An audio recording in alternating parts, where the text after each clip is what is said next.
Hello everyone. We are going to have a... Hello everyone. Oh, hello, I've left my own sound on. I was hearing myself there. We're going to have an end of season chat show. Or a pre-playoff chat show, one or the other. This is going to be episode 0 of the season 19 playoffs. We are going to have a nose through the top teams, who's going to qualify, who's not going to qualify, some of the last minute battles for qualification.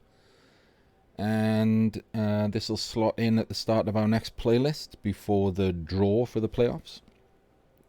And then the playoff coverage, which we will continue to do, as we had a lot of good feedback last season. I will also be popping up on Stolen XP's channel to do extra shows, like replays, etc.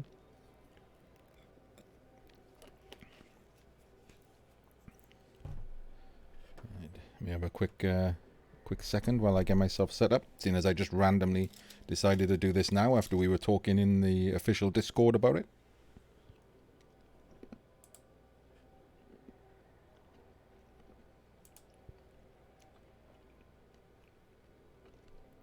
I was going to wait a little bit, but I reckon I can fill. Stolen's on at 11.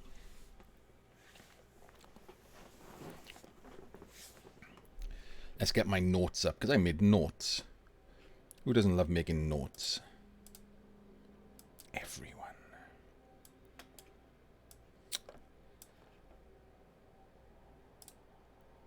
So, unusually, I'm not going to start with number 1. We'll get to Spartacus Undead in a minute. Let's have a look at number 2, because that's the big discussion that started this all off over in the Discord. Number 2 is Dwarves. Dionysians Dwarves. 21, 6 and 0. 21, 6 and 0 on the old rank calculator puts him at, I did have this open, 84.14. Sam Davis in third is on, where is he? 83.21. Now, if you look down at number 6, you can see Sven, 24.43. If he wins once, this is what the discussion was. If Sven wins once, that puts him on 25.53. Now, we don't know what the leaderboard will look like if he does that, because Sven and Sam Davis will have exactly the same rank, 83.21. And in fact, if Sam then goes on to play, he can get exactly the same rank as Dionysian.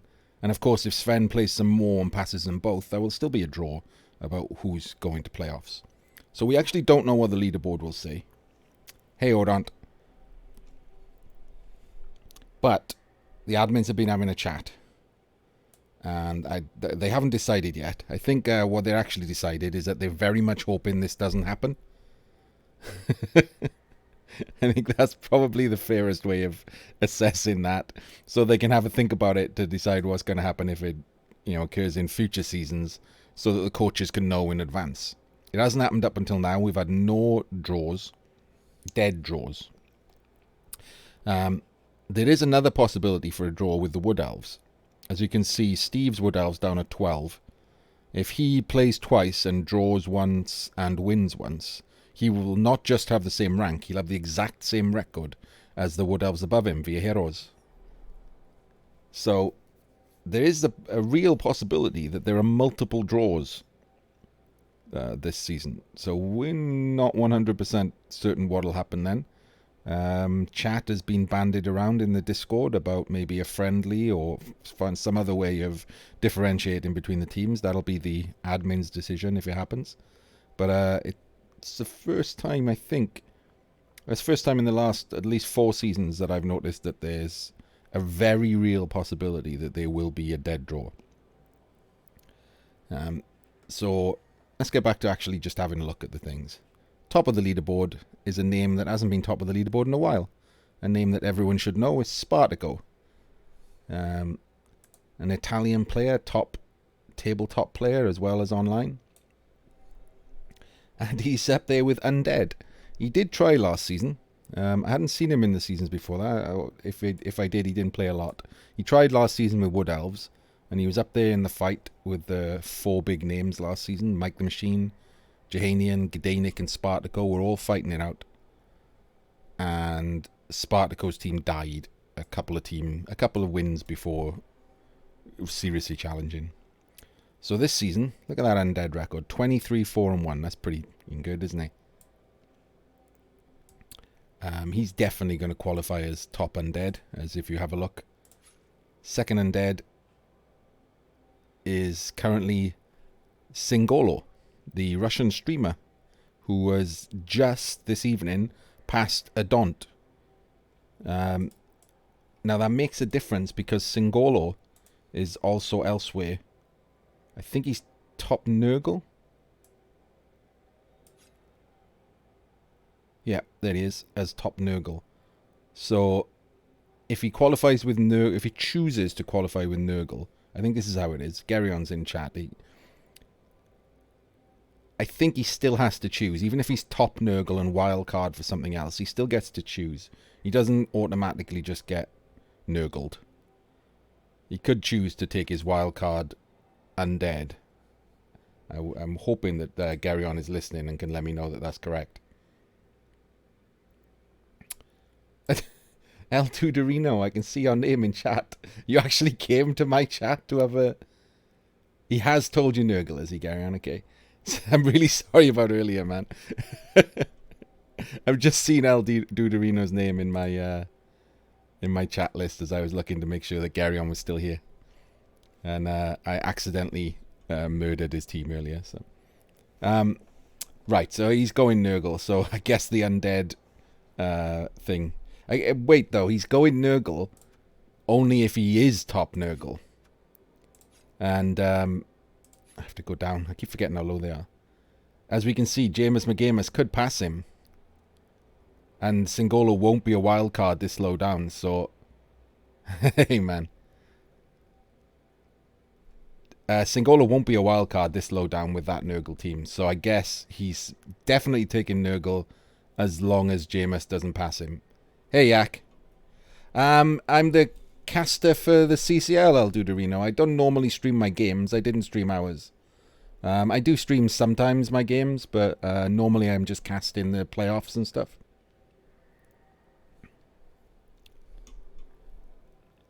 Yeah, so as you can see, it's what is it? 15 hours left in the CCL Season 19, and there's a lot that could change in that 15 hours. I mean, we're only on the first 2, and already we have no clue who's actually going to qualify. If Jameis passes Singolo, he becomes top Nurgle.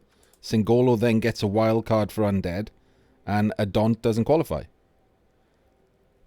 So maybe Adont will play to guarantee that he is.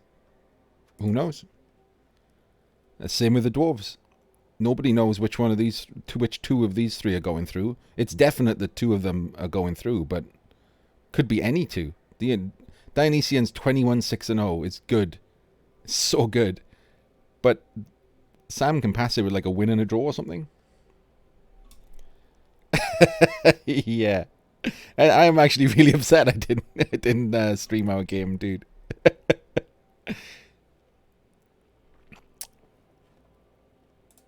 Yeah, Dio is not even safe with 21-6-0. I mean, an unbeaten 27 game streak, and he's not even safe. Hey, Zug. Does anyone... I don't know who Sam Davis is, by the way. Does anyone know Sam Davis? Is he a known player? He's the first of the unknowns on here. I've never heard of him before. So Sven has to play if he wants to qualify, and if he wins, he draws Sam Davis, and then we have to work out what to do. If neither of them plays again, he is known, is he? Hey, Fatin. Then yeah, that should be a fun fight for the dwarf qualifications, shouldn't it? I know Dionysian doesn't play at night. He plays... Wait, Sam Davis is Welsh as well?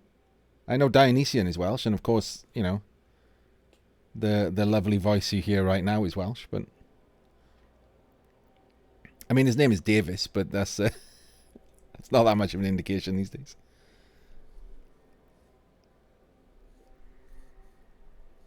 I know, Zach. We're just breeding all the best Blood Bowl players, aren't we? Although we didn't win the Euro Bowl, so that's something to watch in the next 15 hours. These dwarf positions will almost certainly, well, maybe not change, but they'll move because at least one of them is going to play. So there's no way Sven doesn't play in the next 15 hours because he's out if he doesn't.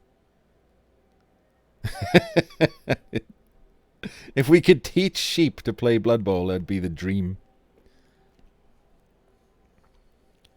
Right, so let's move on. Another new name, Antrim. He's shown up in chat in the past. He's got a completely different name in chat. I forget what it is. Idilvir or something like that. So he does make the rounds on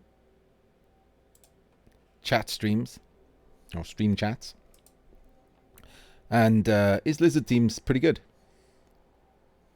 Do you know, I just realized, let's have a quick look at some of these teams. Let's have a look at Spartaco's undead team. At 1640, that's a bit low, isn't it? So I want to see if he's carrying an injury or something. I keep forgetting there's a Spartacus as well. There we go. He's just missing, it's a 70k zombie, a guard zombie. So he will be over 1700. This is a fairly nice team. He does have a rookie mummy. I have no idea if that one died or he just played 20 odd games with it getting no SPP. Probably the former. Mighty Blow, Tackle, both piling on, both guard. Whites are very good, aren't they? He does have the full 4 ghouls, but 2 of them are rookies. Blodge Step, Shoe Hands is the ball carrier. And Block Guard, Blodge Guard, Stand Firm. That's pretty nice as well. 2 guard zombies, 1 is out, 2 dirty players. It's a nice team. It's a nice rounded team. So it's not as high as you'd expect for top of the leaderboard. You'd want some more skills on this. You'd want some skills on these. It doesn't look like he's going to play anymore. I mean, he's qualified already, so he might struggle against some of the higher TV teams in the playoffs. Yeah, I assume a mummy died as well, Jahanian. And yeah, that's the thing in the Odon. There's nothing wrong with it, and the whites are nice, but there's nothing great about it. You'd want guard on this mummy for a start. Got no doubles on them either, no block. And these 2 especially are weak links. So let's have a look at the dwarf top teams.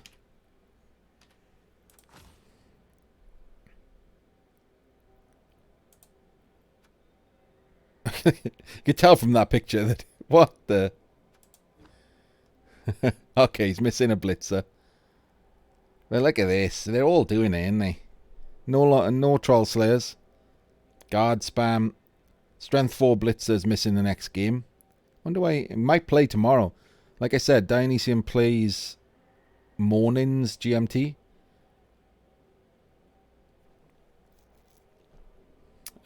This one, I like Pro. It's fun just chucking Pro in there. No Troll Slayer. Mighty Blow piling on Juggernaut there. It's an odd addition. And then just the one runner.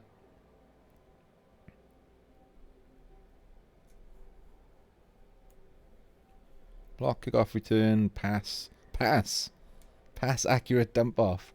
That's interesting, Jahanian. I'm sure I'd seen it before Shawnee, you know. Everyone's like, yeah, that's Shawnee ruined it. Maybe he just made it popular. People all trying to follow the cool kid. So yeah, I mean, this is the new meta, isn't it, for dwarves?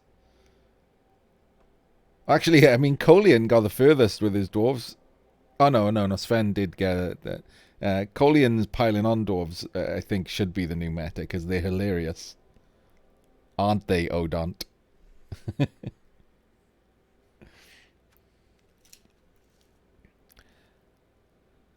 I like a Troll Slayer, Jahania, and I don't know why everyone hates the Troll Slayer. I think it gives you... Because you can play down the sides with stand firm dwarves, can't you? And so a Troll Slayer gives you that extra...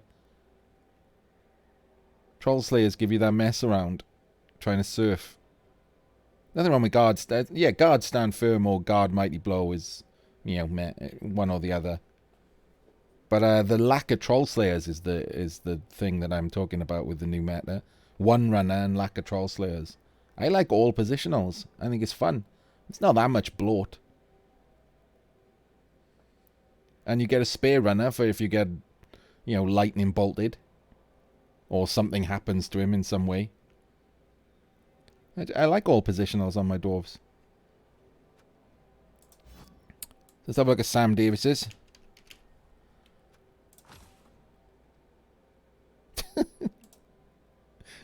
The Duckhead Fourths. There we go, some Troll Slayers.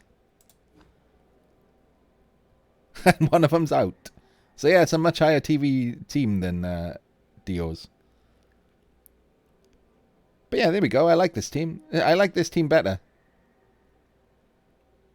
The AV8 does suck, but like I said, I just like the extra dimension that you get. Because if you're going to go guard spam and then stand firm spam, you can happily play down the wings, and having the 2 Troll Slayers down the wings is just gold.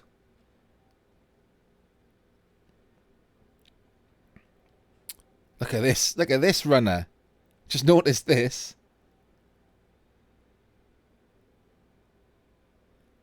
Seven, 4, 4, 8. Jesus.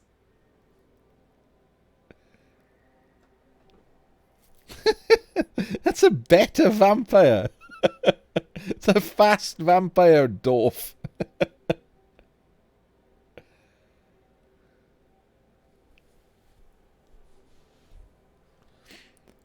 Yeah, there are drawbacks, Odon. I think it's more. It's certainly more fun, and I don't think it's bad. I think it's fine. Yeah, that's a pretty great. And look at these 2 Slayers, though. I mean, this one's got jump up. What's that? Is that a niggle? Oh no, it's just a miss next. So you got to think that he is going to play again to get his Slayer back, right? For the playoffs. You probably don't want to go into the first round of the playoffs. He's called them all dwarf. How annoying. So let's take a look at Sven's. This is the 3-way fight for... and I have to work out which of his many dwarf teams... Oh, he's only got 2 this time. I don't know which one's which. Let me look at stats. I should have looked earlier. 26, 7, 4. It's this one. It's this one. Okay. This is the team that's in contention. And Sven... Is that 1 Troll Slayer? Because he's put his fucking players out of position. I hate that. Yeah, just the 1 Troll Slayer for Sven. I don't know if his other one died or he didn't do it. And he's also got a vampire runner. Dio is the only one without the stat ups.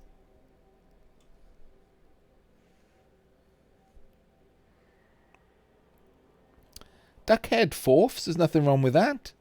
You can't ban someone for messing around like that. But here we go, another vampire runner. What's that? Blodgard, Blitzer. I have to find the damn players. Sven, organize your team. Is that 1 Blitz? Oh, no, there's the other Blitzer. Just guard on that one. This looks like a lot of bottom heavy. I mean, this is taking up a lot of his TV, isn't it? This Longbeard's pretty nice too.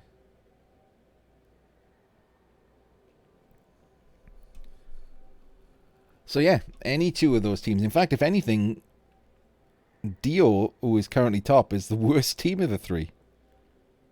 The most TV efficient, maybe. But for playoffs, you'd probably want one of these other teams. So let's have a look at Antrim's Lizards. These are definitely qualifying. And, well, what? Look at the organization. What the hell, man? Right. 1, 2, 3, 4, 5. There, all 6 Sauruses have block. 3 of them have guard. And this one's got break, tackle, tackle, mighty blow. That's pretty good. Crocs is just taking strength up. I mean, yeah, I guess. I don't hate strength up on the big guys. I hate strength up on the big guys with wild animal, but not on the roadblocks so much. I mean, obviously it means you've not taken block, but strength 6. He's not stand firm is the problem. Yeah, it is harder, innit? It means that you can't get that simple 1 dice on the start. Or if you've got like a strength 4 player like a Chaos Warrior, you can't get the 2 dice without getting the side assists in as well. So it's a pretty good front row, isn't it? Triple guard, 2 block Saurus, and the strength 6 Crocs. Let's have a look. Norse. I mean, he's got 2 Agi 4 Skinks. This one with jump up. It's an interesting choice. Blodge step, sure hands, jump up. Ag 4. Not entirely certain with that jump up. He's only 14 SPP off legend status. How many games has this played? Oh, a lot. Look at that. This team has done really well for playing that many games, hasn't it? To not die. To still have all block Sauruses. No, not carrying any injuries.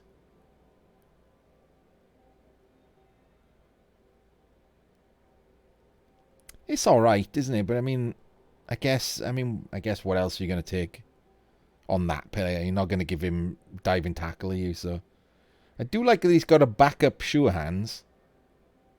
A backup blodge step sure hands with this one has got diving tackle. So that's nice. Right, so who's up next? The Wood Elf fight. Now there is a Wood Elf fight. Gdanik's ridiculous 20-0-1 record. Gdanik, the Aussie who failed to qualify with his Woodies last season. Came 3rd Woodies, if I recall correctly. Behind Mike and Jahanian. And the season before qualified, got all the way to the final. And lost to Ungern's Chaos. So he's back again. He's having another go at it. And just behind him, we've got 2 Wood Elf teams having a battle for the wild card. And this is another one, like I said earlier, that came up. Steve is obviously out of the running at the moment. Will need to play. And if he plays twice and gets a draw and a win, he has exactly the same record as Viajero. Also, I don't know who Viajero is. Does anyone... I didn't know Sam Davis. Apparently he's known. Is Viajero known? Yeah, Jahanian. Sprint and Sure Feet would probably be... I probably would have gone for before I went for Jump Up.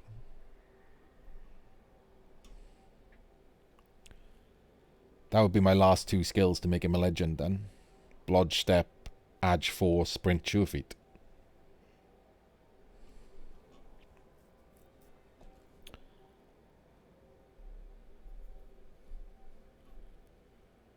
Nobody knows Viajero?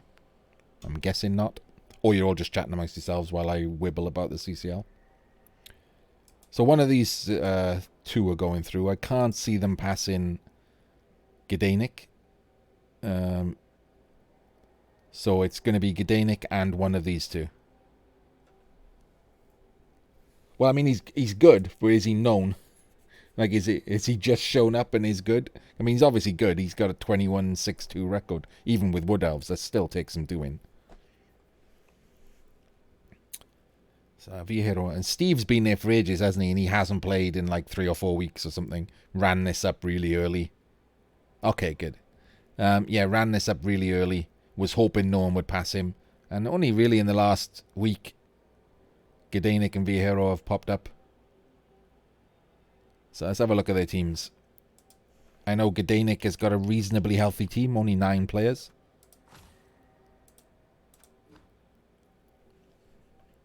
He always seems to end up with an AV busted War Dancer.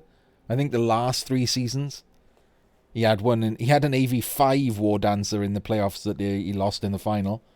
I made him AV 6. That's reasonably healthy for a Wood Elf team. All of his good players are alive. And then he's got a couple of loners, shitters to chuck on the line. That's perfectly good.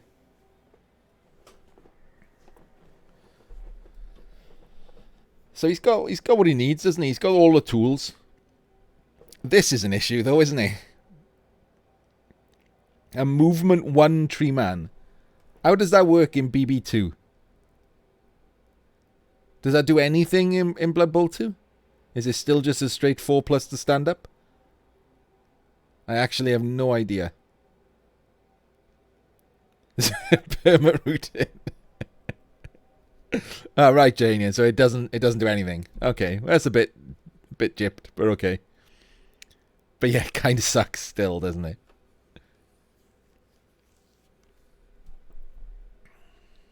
Is it Odont? I mean, I don't know which version of the... I think this is, what, CRP or something? But I know in some rules there has been a difference for the movement.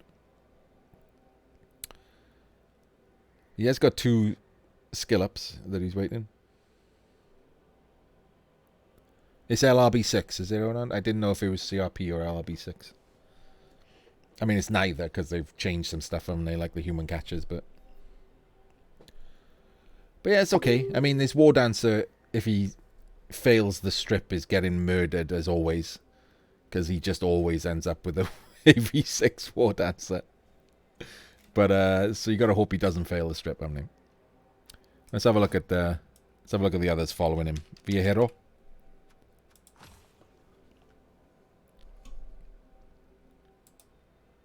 Wait, is this his team? Oh. Slightly less good. 1, 2, 3, 4, 5, 6, 7. No, 1, 2, 3, 4, 5, 6, 7, 8.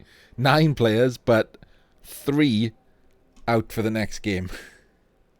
He has a movement up tree, the exact opposite of Gdanik.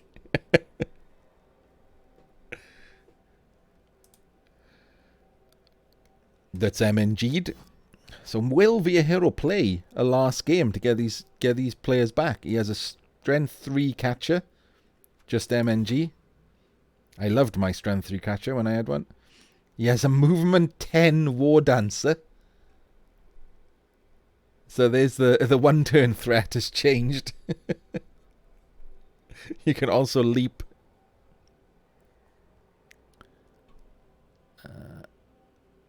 Oh, look at that. He has a backup strip wrestle. That's interesting. He has the dancer with it, and then he has a catcher with it as a backup. I don't mind. Throw with shoe hands. It's nice. And a blodge lino, and then nothing. You gotta think he's got to play another game, right? I mean, he's in that battle with Steve, but I guess if he loses that game, he doesn't even get the playoffs.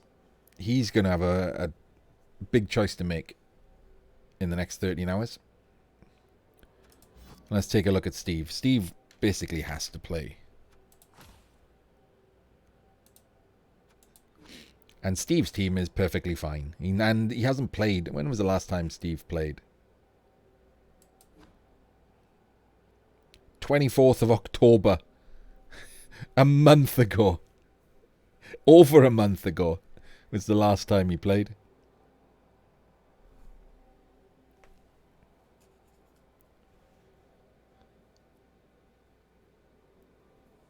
Okay, hold on. Yeah, I mean, that's the right rule. Thank you. So yeah, Steve's having to come back to this team, but he left it in pretty good form. Look at that. Edge 5, obviously with the leap. sure hands. So there's his ball recovery.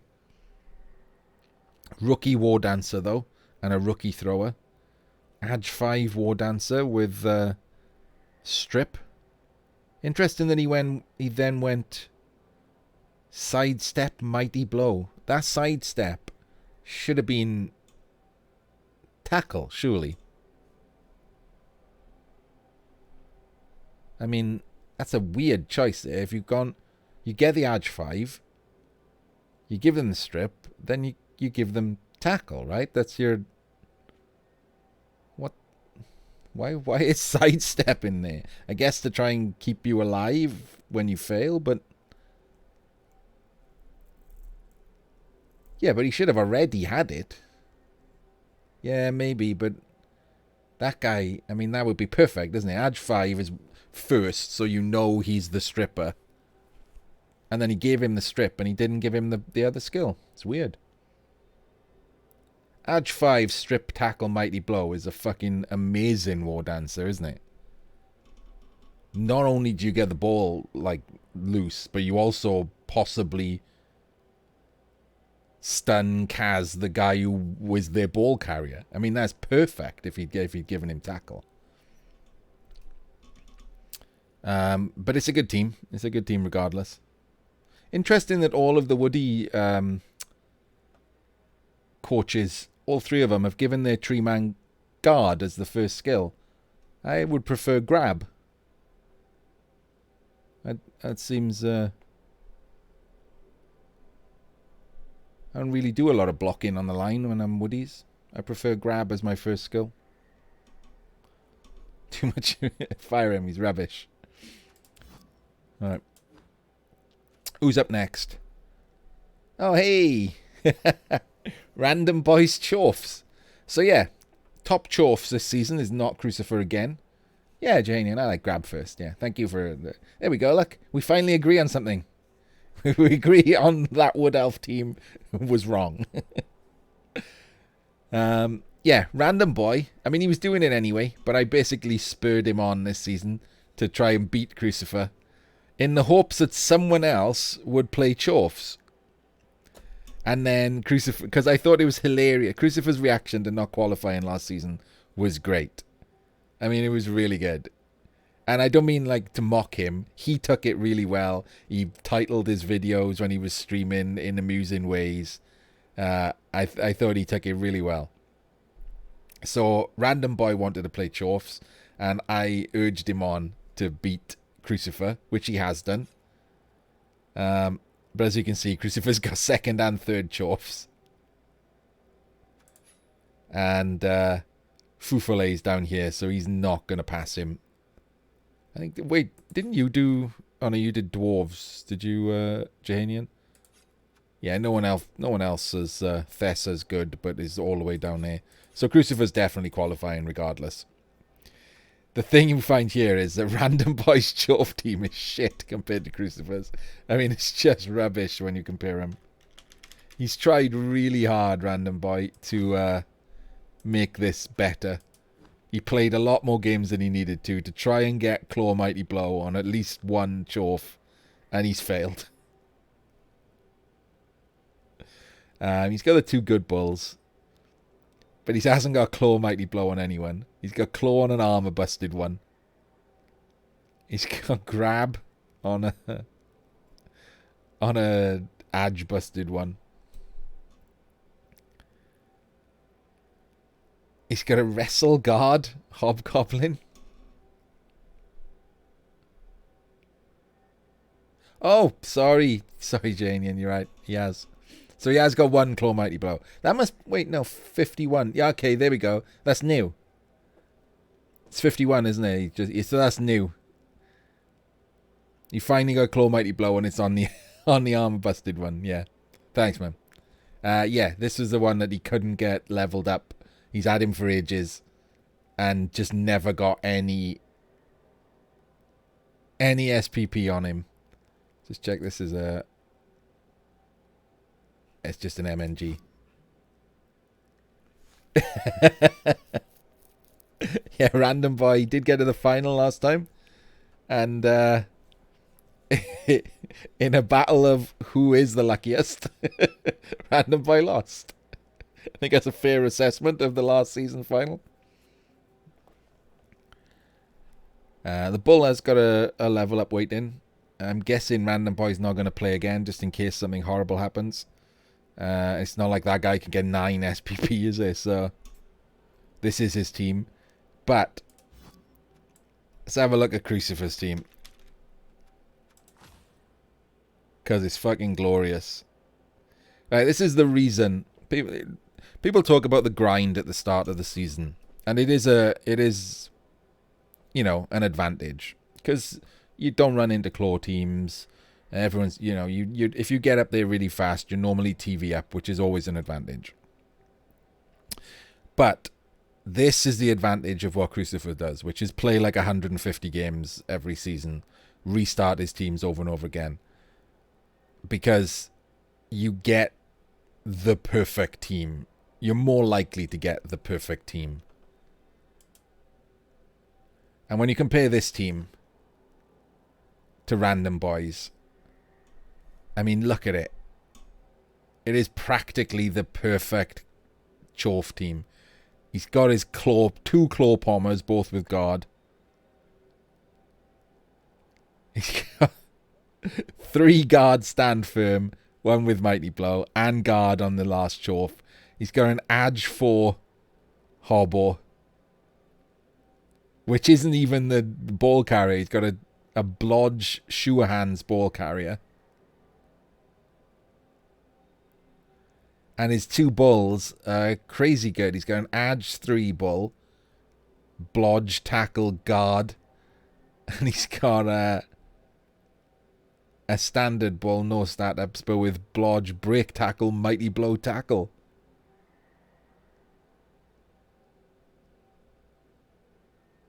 I mean, this is why you keep remaking teams, isn't it? Look at that. First stat up on those 2. Doubles claw. This is going to be a brutal team to play in the playoffs. Absolutely brutal. We might... Has Crucifer won? When was it? Has Crucifer won playoffs? I'd be surprised if he hadn't, but he certainly hasn't won in the last few, has he? So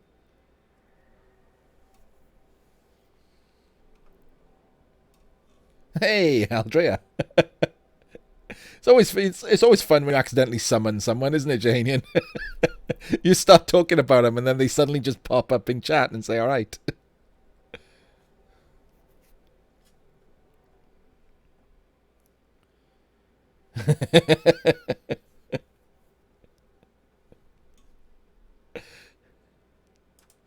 So we'll be talking about you in a second, Aldrea. I guess if you're not playing this Chaos this season anymore.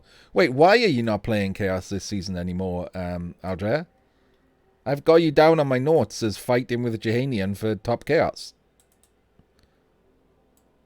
Are you trying to chase a wild card with Necro? Because that's also what I've got your name down for. You are, I think, 9th wild card at the moment. Unless you've been playing while I've been making notes. So it is possible to get your Necro team as a wild card.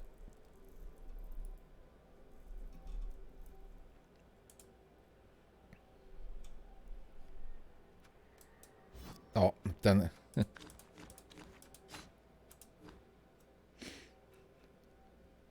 So there's Chaos Dwarfs. And while I'll see if Aldrea answer me in a bit. While we're doing that, look at this ridiculous Khemri record.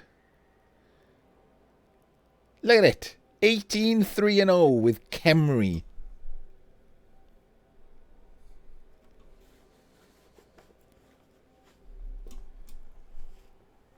Oh, wait, you were teasing? So you are going to play Chaos? You messing with... Is this like... It's like some mind games? CCL mind games in chat. I'll talk about it when we get to you. Yeah, so let's have a look at this. I mean, obviously, this is top Khemri. No, nobody's coming after that, are they?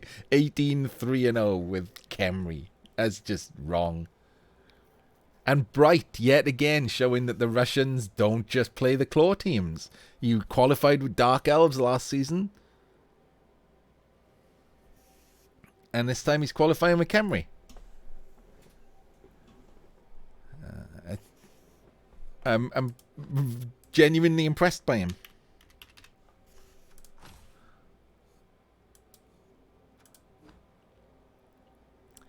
I mean, it is a pretty bare bones Khemri team. I do like that all 4 Tomb Guardians have Guard and Mighty Blow. But this one down on AV8's a problem, isn't it?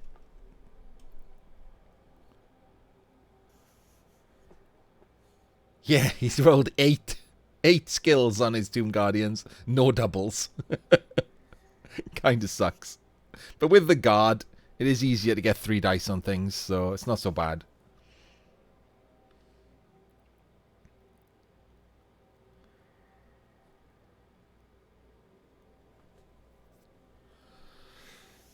I think you're probably closer to getting a wild card than you are to beating Jehanian's Chaos Aldrea, but obviously all the other wild cards and stuff are playing, so that it could change at any moment.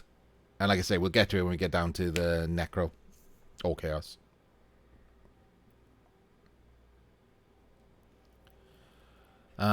Yeah, so we got an Adge 3 Blitzra, which is an interesting choice, taking Adge on a Blitzra. I guess it's fine to have Adge 3 on the team, maybe for a clutch pass. As Rick Reckless likes to prove, Khemri do these clutch pass plays. He only has 13 players. He's carrying an extra 10k, so you can buy some Space Galleys. But it's fine. It's a Khemri team. I mean, if he gets a Claw team, he's absolutely fucked, isn't he? But I mean, that's always the case with Khemri. And obviously he knows how to play him. Don't recognize any names.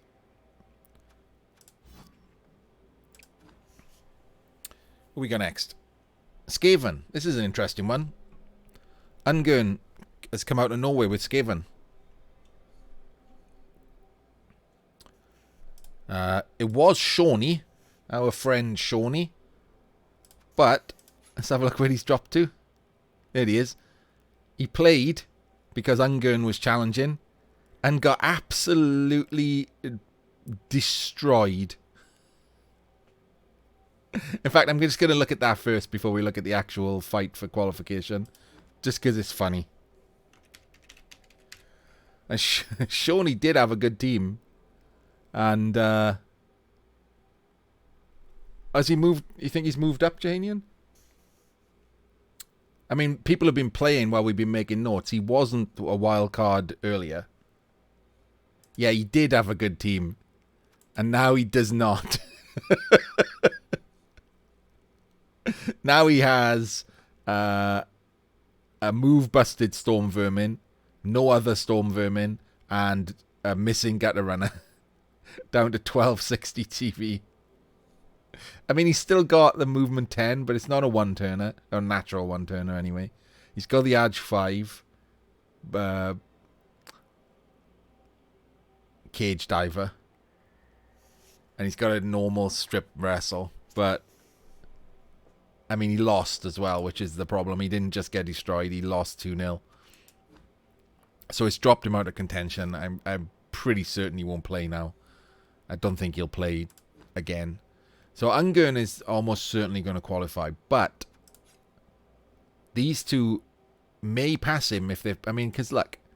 Ungern is 19-2-1. And Barbafessa, don't know how to say that, 18-3-1. So if he's fighting it out with him and he gets 2 wins, 23-1. 23-1 passes Ungern.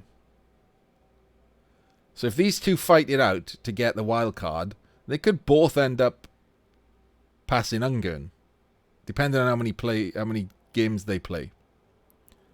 So Ungern's not safe. No, so that's another good fight. Let's have a look at their teams. There's Ungern, Barberfessor, and Honest Very. Let's have a look at Ungern's Skiver and see if he's alive.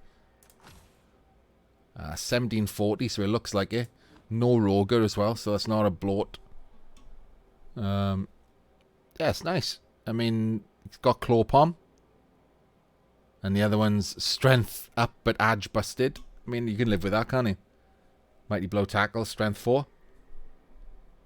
Edge 5, Gutter Runner. He's given, after the Edge 5, he gave him Sidestep. I would have liked Leap. It's always fun to have Leap, isn't it, on when you got Edge 5. Blodge Step. Yeah, maybe. Or Shoe Hands for ball recovery. People giving Sidestep to stat up things is annoying. This one. Look at this one. Blodge Step, Prehensile Tail. Not certain what that's about. What's wrong with Diving Tackle?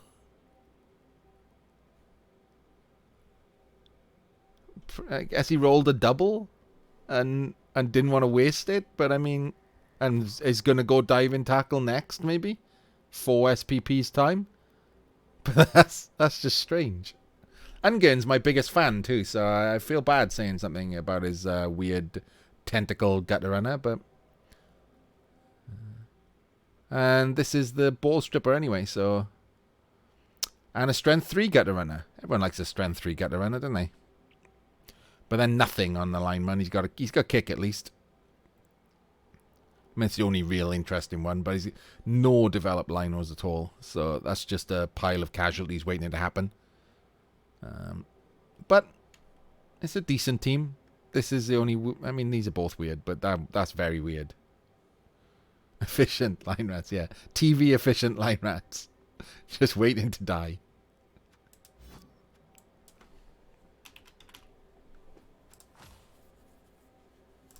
Lower TV here, so it looks like he's lost someone who was at the top. Maybe a Roger. Can't see anyone else. Or maybe a thrower. Oh, I just noticed, I just remembered, yeah. Ungern didn't have a thrower, did he? I like a thrower. You need a thrower for the one turn. Does have the natural one turner, yeah.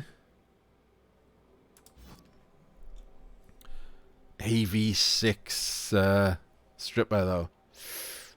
Yikes. 2 heads, I guess, for ball recovery, and then just standard blodge step. This is a worse team, isn't it? I mean, he's got Claw Mighty Blow, but down on movement. Movement 5? Double move bust. Oh, was the thrower one of the linos that I just scanned over? Wait, no, he can't have been. He would have had skills. Double move bust on that Storm Vermin. Crappy Storm Vermin. And an Edge 4 Wrestle Lino. Interesting. If he doesn't have a thrower, I might have gone Shoe Hands there. Rather than Wrestle. And had him being your ball pickup. Oh, was he Satterfield? I missed him. But if he was 0 SPP, then fair enough. At least he had a thrower, I guess. What's this? What's the other one? Was it Honest Very? It was, yeah. Another high TV team, so they've all survived all right. Obviously, Honest Very is Russian. Edge 5, but Armor 5 gutter runner. Jesus. Double AV bust gutter runner. Edge 5 shoe hat. I guess he's just ball pickup. That's it. Ball recovery. Got a strip tackle. Oh, wow, look at this.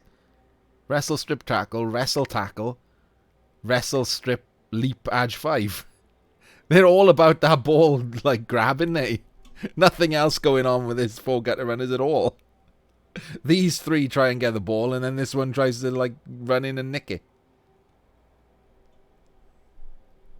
This Storm Vermin's obviously a replacement, but this one's nice, isn't it? Dauntless as well. That's a lovely Storm Vermin. And then 1 wrestle lino and 1 kick lino. I mean, I think Ungern might have the best team. They're all a bit underwhelming.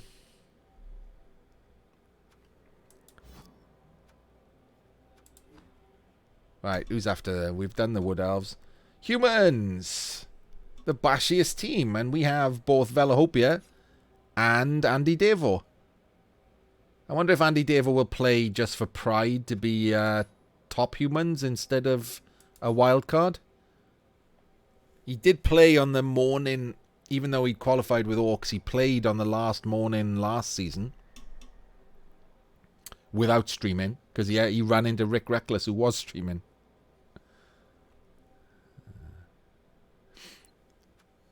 So again, though, Valahopia's humans. I mean, he won it with them. He's just turning him out to be a human expert, it seems.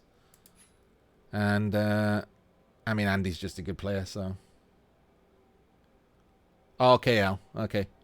Fair enough.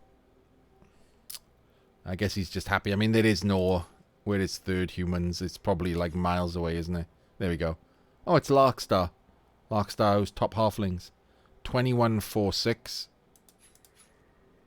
22-2-4. Yeah, that's quite a few. Larkstar would probably have to play at least 6 games and win them all, maybe. I can't be asked to do the things. Hey, Kaz. Let's have a look at the human teams. Let's go with Valahopia's first.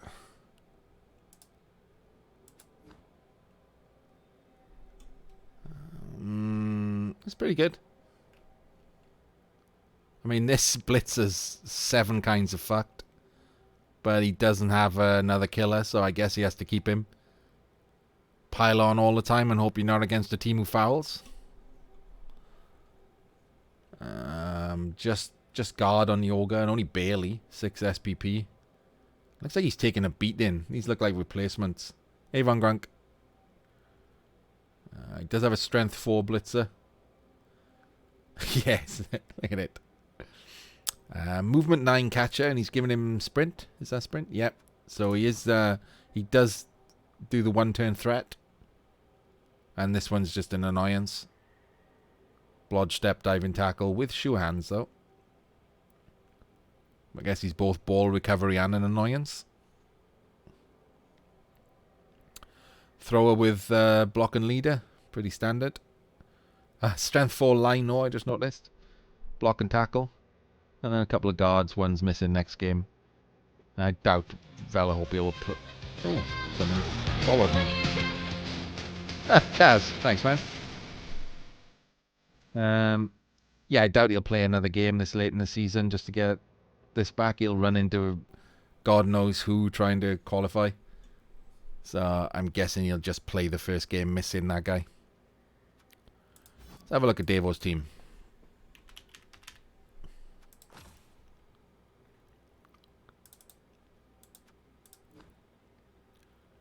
Oh, okay. L, you're the Devo expert in chat. Did his Ogre die? Is that what's happened here? Did his catchers die? Did his team just die?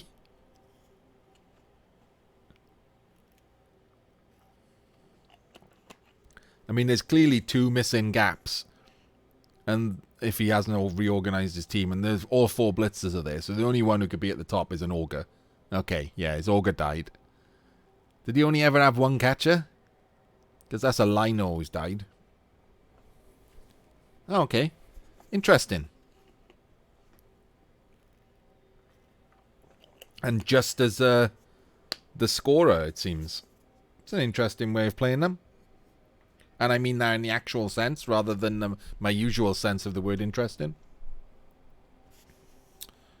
Not carrying any major injuries. I mean, that Lino's not going to give a shit about Adge.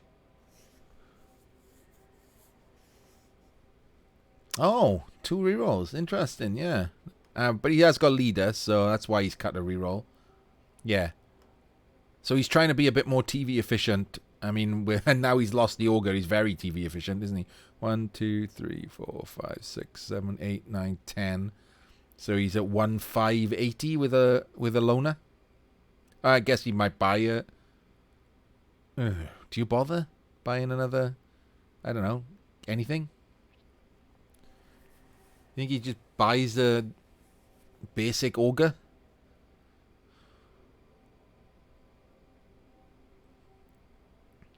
Yeah, probably.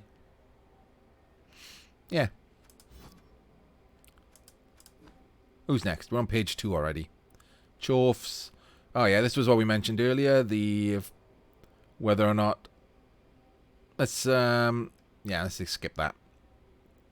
Orcs. Our sexy voiced fiction. Top orcs. And because things are changing around, yeah, I can see that Aldrea. Aldrea, did you play today? Have you played this evening with these Necro?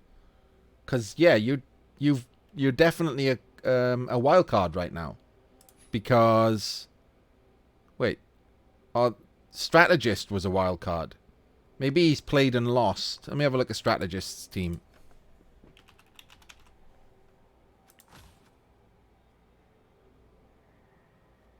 What? Oh, bollocks. Hang on. But you haven't played already, you're saying? You haven't played already in like the last 4 or 5 hours. It's the strategist. I'm an idiot.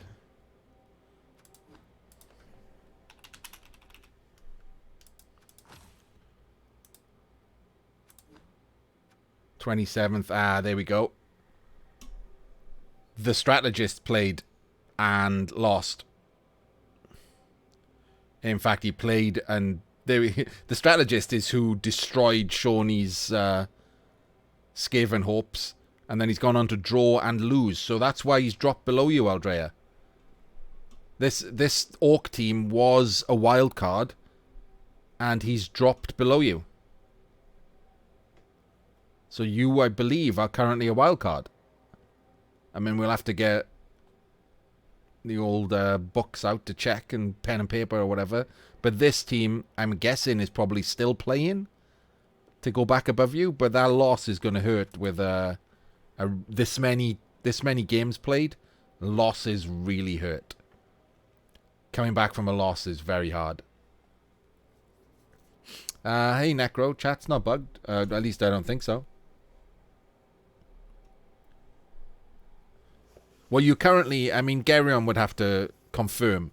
But looking at the board, I had the strategist with Orcs down as the last wild card. As at 8th wild card.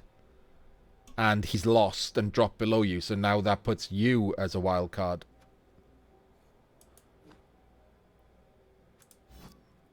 Before I go back and have a proper look at that, let's have a nose at Fiction's Orcs. These are definitely going through. And it's an Orc team. Oh, that's... look at this. A movement 8. He's taken 3 movement ups on his blitzers. Man, I wish he was in chat to ask about that. What's going on there? That is a weird choice. That's blitzers who don't have... Well, I guess they've got their guard, but... This one would just... I guess one is fun. But the second one, I'd probably... I mean, maybe they both had movement 7 before that one had movement 8. That probably makes sense. Yeah, movement 8 blitzer I like. A second one, yeah.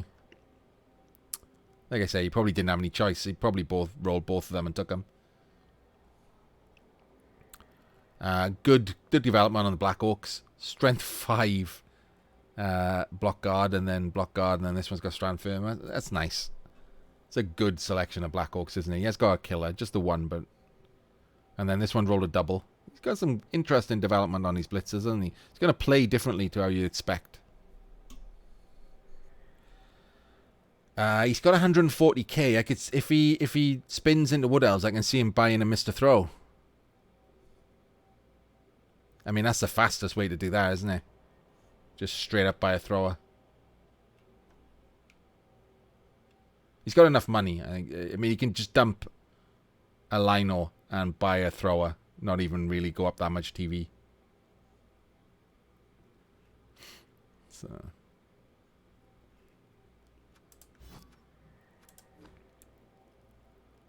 yeah, let's have a quick nose to what we were talking about, right?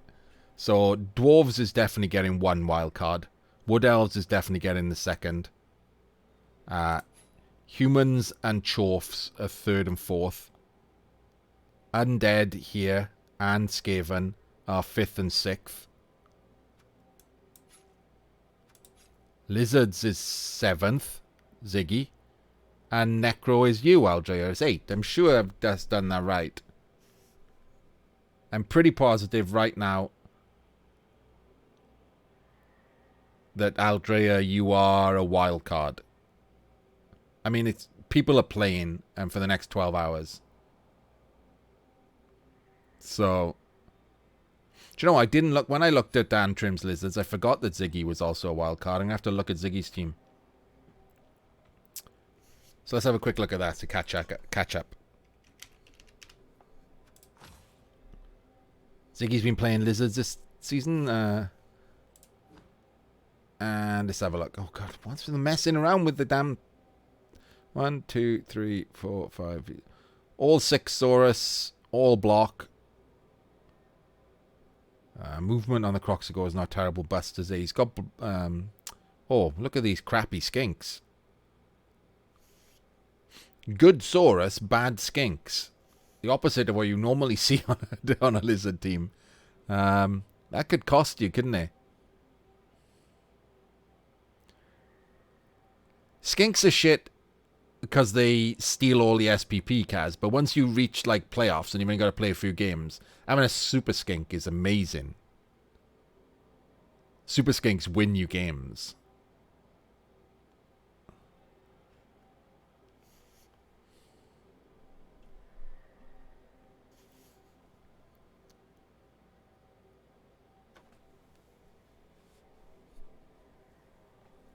Player Freddy said yes. I mean, it's all of the Saurus are good.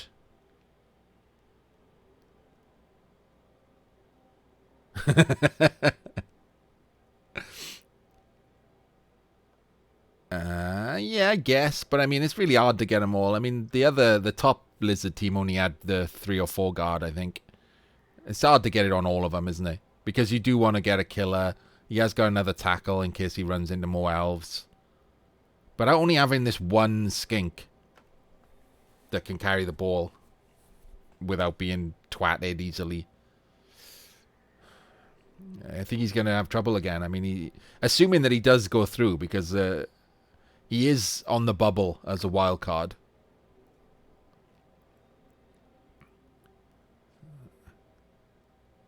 Yeah. I mean, it's like a shitty break tackle, isn't it? Keeps you alive, and you get the 5+ with free reroll.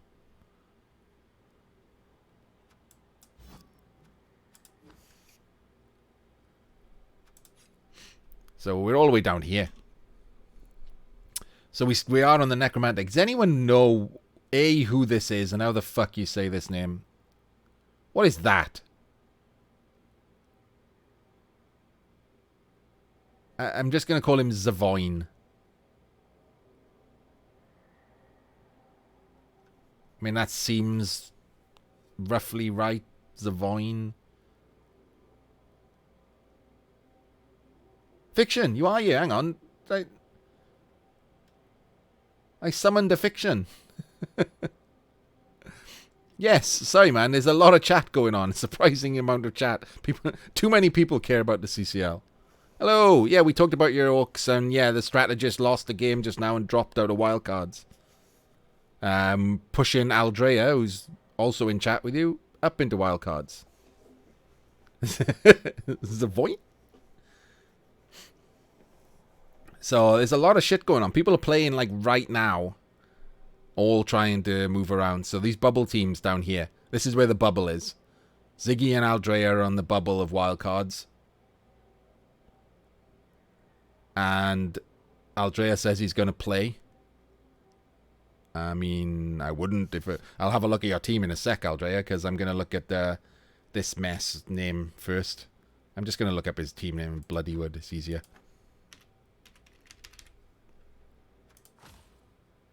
Oh, 2160.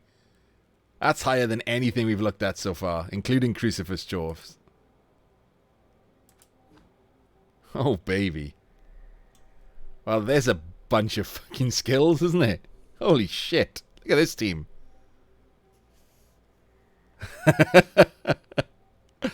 Right. And we start at the bottom because both wolves are murder wolves. That's always a good start. This one is AV busted, sadly. Wait, what the fuck? That's a misclick, isn't it? There's no way that that's tackle. That was meant to be tackle. I will bet anyone in chat right now that he's fucked up and he clicked on the wrong thing. That's meant to be tackle. It's got a foot. It looks like tackle. Look. They've both got a boot. I've seen people. There's no way he's done that on purpose. Fuck off. Really?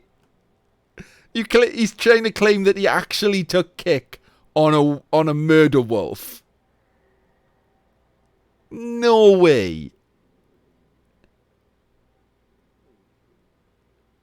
An armor busted murder wolf.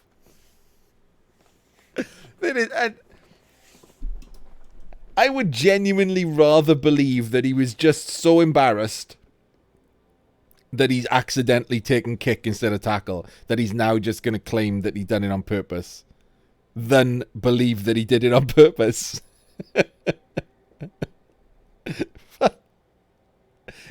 Finally gets the double after blodge step.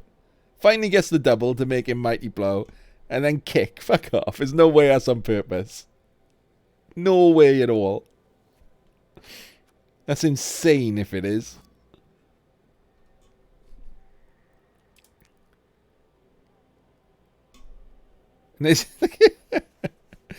What's that? Doesn't have piling on. Give him jump up. Just praying for a double for the last one, I guess. In 80 SPP's time with only like the playoffs to go. What the fuck? Yes, it's dodge, isn't it? That's just dodge.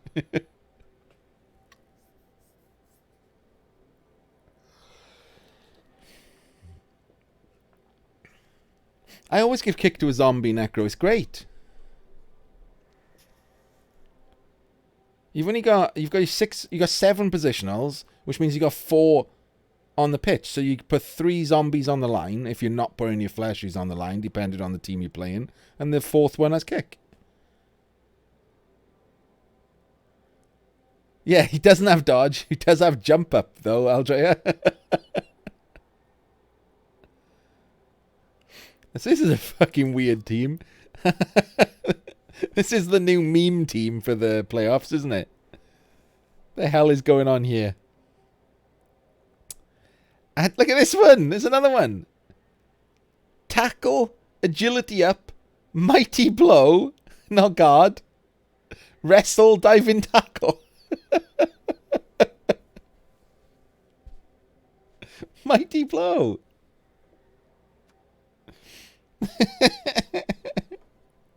These are great. I'm starting to I really want to root for this team now because it's got insane skill choices.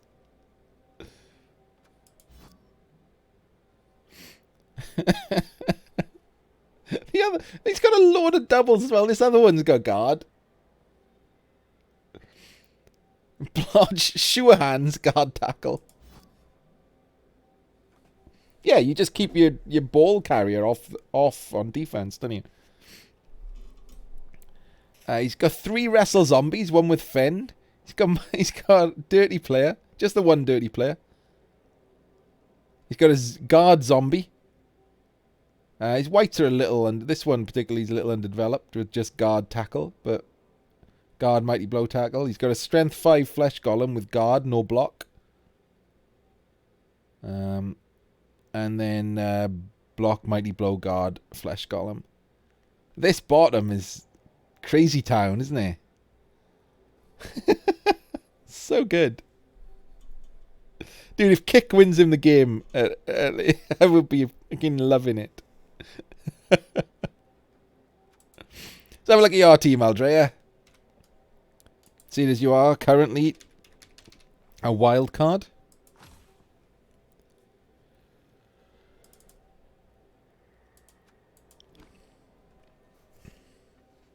Ooh, no murder wolves. You do have a strength 4 wolf, though, which is always nice.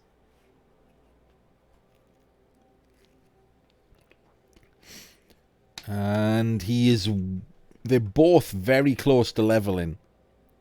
So you do, I mean, assuming you win your next match, you do get 2 chances of another double. And that's a lot of skills on this guy, isn't it? Right, that's where this gap here is then, I'm guessing. Your ghoul is dead. You won at least.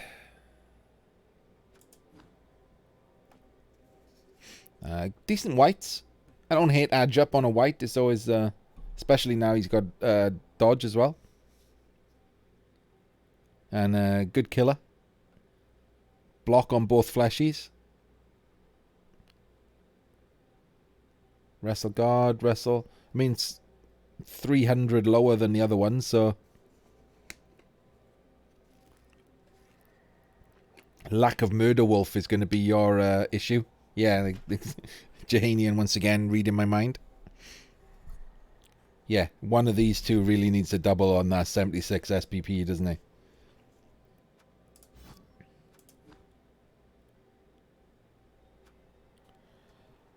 Where are we? And we got Norse. Norse are up next. Spion, who I believe is Russian because I played him. I played one single CCL. No, sorry, I played 2 CCL games. One on Stolen XP's charity marathon, 24-hour marathon, and then just one random CCL game that I fancied playing, and I ended up playing Spion, and he conceded.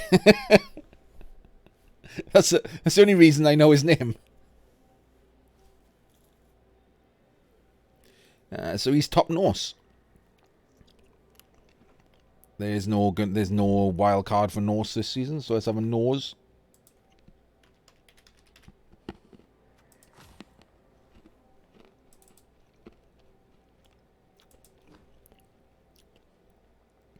Yeah, very Russian. I mean, that's a pretty held together Norse team. Wait a minute.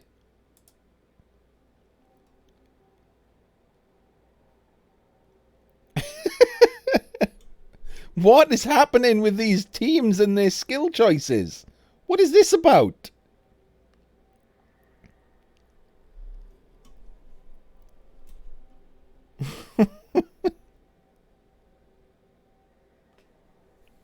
It's not even the thrower. You can have a thrower. I even like a Norse thrower.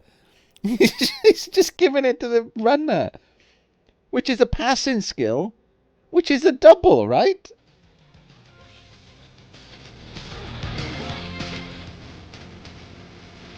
Someone following me?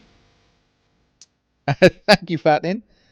Right, so he's rolled a double for a blodge step runner and went accurate.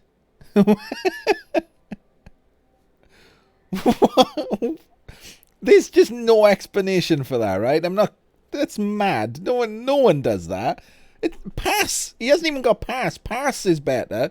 If you want to pass, pass is clearly better than accurate. But you don't want to pass. And if you roll a double with... Why are you doing this?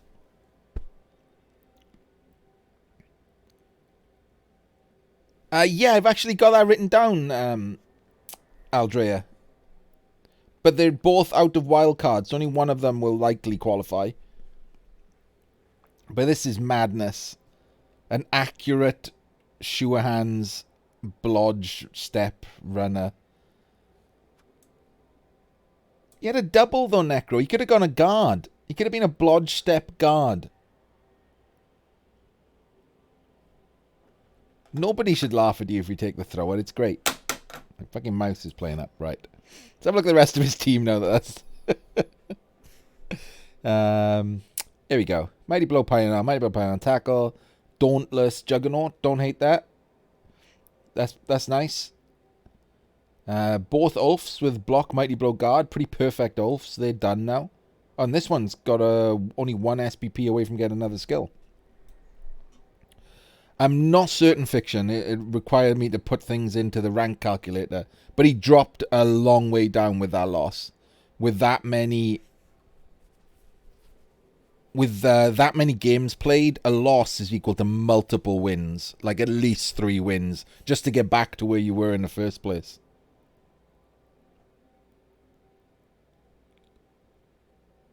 I mean, you can just type top 3 orcs and see the records, if that's what you mean.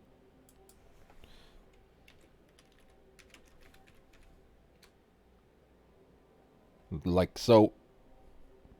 But I'm not certain if it's updated with his loss yet. Probably not. I think that's not updated yet. Let's go back to this. Yeah, it is Yeti. No, not on EAB Fiction. You have to go and type it. Use the rank calculator on Goblin Spy.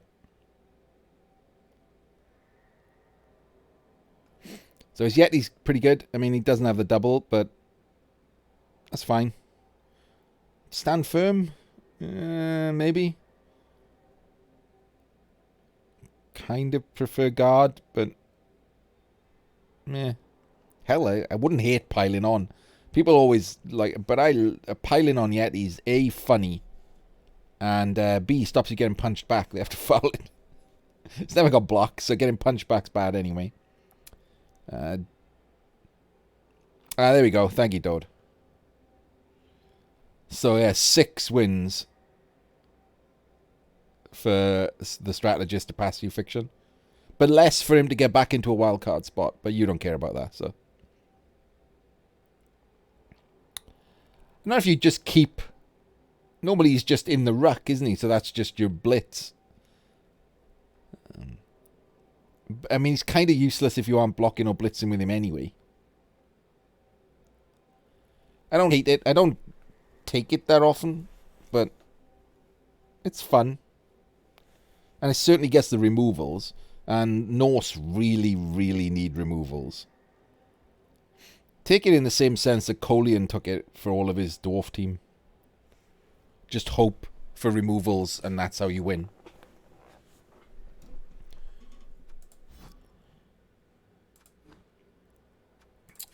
So where are we down to? Let me get my notes back up.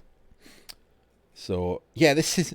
If anyone's been paying attention until now, we've got to the bottom of page 2, 26. We're already past the wildcard spot, and only now do we reach top Dark Elves. Last season, top Dark Elves were like in the top 5, both of them.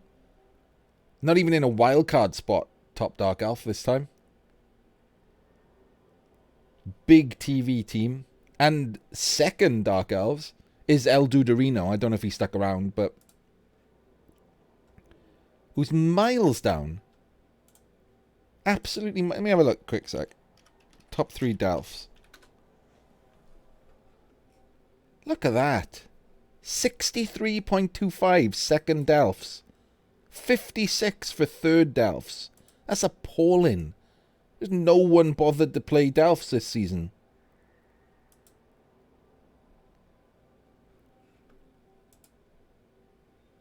I mean, Dalabor's record's alright. I mean, 76 is a decent record, I guess. But it wouldn't have got through last season or the season before. Let's have a look at his team, at least. It looks like it's in good shape from that TV. Oh, and he's got a skill up weight in as well. I mean, he's definitely going through, so... Oh, it is in good shape, isn't it? Look at this. 2 Strength 4 blitzers, one with Edge 5. Another Edge 5 blitzer. Guard on both of those.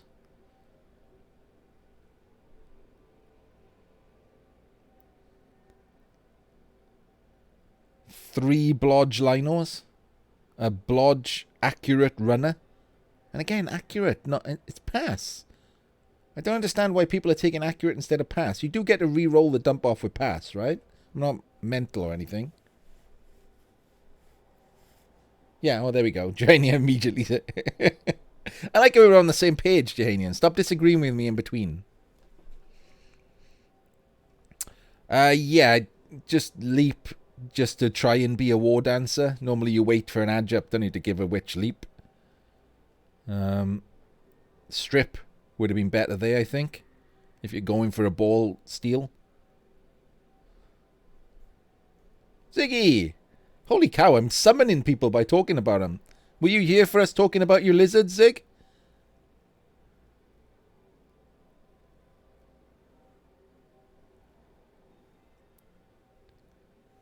Yeah, normally passes because it's only usually a 3+, isn't it? So Nerves of Steel makes that a 2+. But a 3+ with a reroll is better odds than a 2+. So that's why pass is normally better. Because you can't use a reroll because it's not on your turn. I guess sometimes you do, Zig, but I mean that's still 75% shot, isn't it? Over a 66.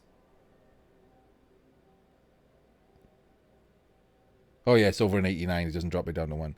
It is, but only in those occasions where you're being marked by 2 people. And yeah, you get to use pass at other times. Whereas Nerves of Steel does nothing, really.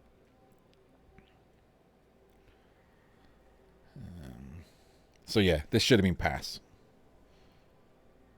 And yes, I would actually take Nerves of Steel over accurate. There we go, Zig. I would prefer Nerves of Steel over accurate. But I would prefer pass over either.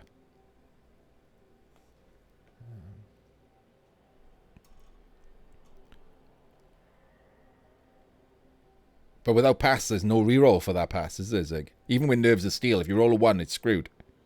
Because you can't use a team reroll on their turn.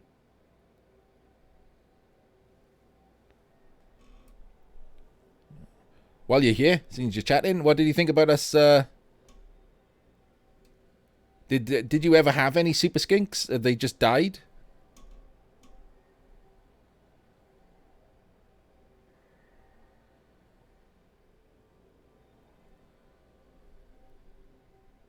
I also think it's pretty cool, Jahanian. I don't mind putting on a runner as one of the late skills.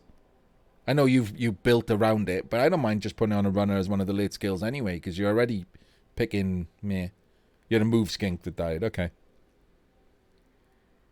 So yeah, you did have better skinks, and they've died. Fair enough then. At least you weren't like firing them to try and keep TV down or something. So this is the Dark Elf. This is definitely the Dark Elf team going through the playoffs, and it's okay. This is weird, as we've just discussed. This is weird, but I mean the blitzers are good, and they're the big boys of the team.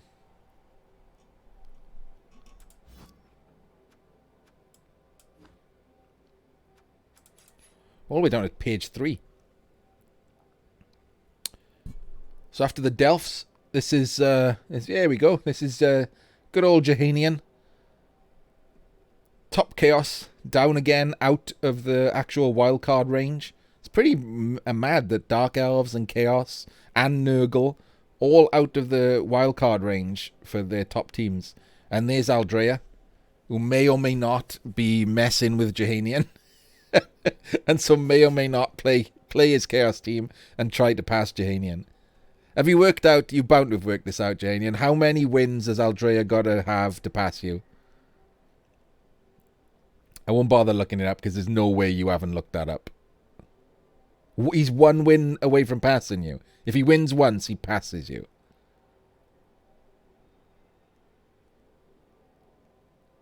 Oh, man. This is a good little fight, isn't it? It looks like his team's better than yours as well, Jahanian. Unless you've got guys missing. I'll have a look in a sec. Right, so we've got Jahanian versus Aldrea for the Chaos team. It is tense, especially as Aldrea's already currently qualifying as a wild card. But that could also change. I mean, the Nurgles are going to be playing. This Lizardman team, this Berserk's Lizardman team could try and pass Ziggy. I didn't look at that. Oh, hang on. 1,040. Bash Brother 2. That maybe not then.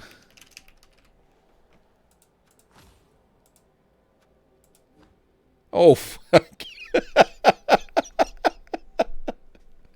That's wise, eh? Have you looked at it? It's dead.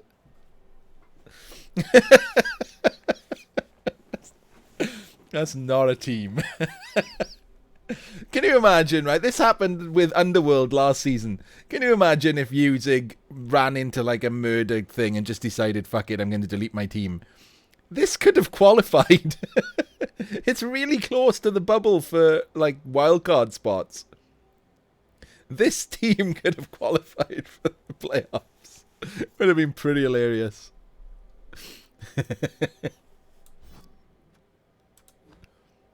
Right, let's have a look at these Chaos teams then. You only passed him last week. Here we go. Let's have a look at Jahanian's team. Oh no, he isn't missing any. Oh, he looks like a Chaos Warrior has recently died. I mean, it's looking a bit weak, Jahanian. 2 Claw Palms, nice though. And this one with block and tackle is your real killer. Backup killer. Turn 16 foul from a high elf. Get fucking wrecked.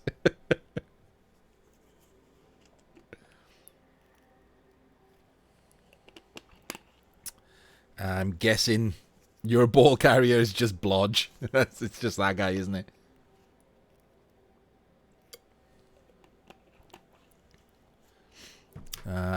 It's a bit sparse, but I guess it is quite efficient. Does have 3 block, guard, mighty blow, 1 with claw. Yeah, I mean, that is a standard game, isn't it? He'll score twice in a standard game, but you also need 3 SPP on this guy, so you kind of need to run into an easy game to be able to score 3.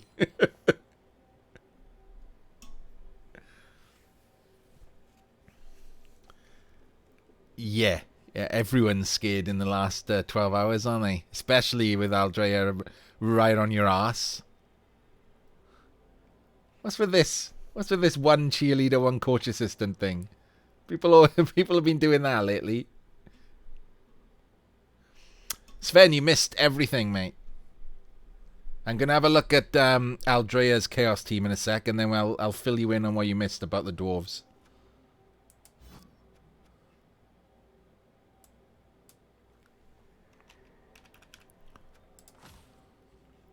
Look at this. Look at this little cheeky bugger. We've played Aldrea, I remember. And I won. That's the only reason I remember. I only remember playing like good players when I win. I wipe it from my memory when I lose. Oh, well, this is just a better team, isn't it? This is the problem. I did. Hang on. I reckon I can do this. Let me try and find out. While you're all looking at Aldrea's better than Jahanian's team.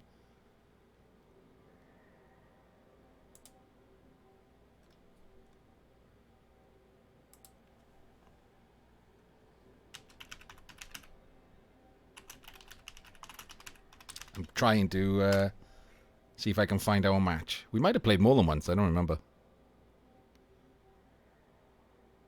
Oh, no, we've played more than once, and you beat me the other time. Robbed. Absolutely robbed.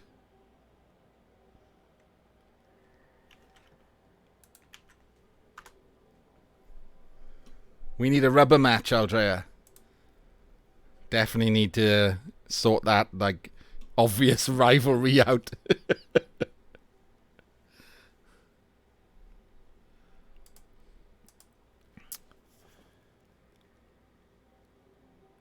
Strength 4, break tackle. I mean, it's a little bit weird, isn't it?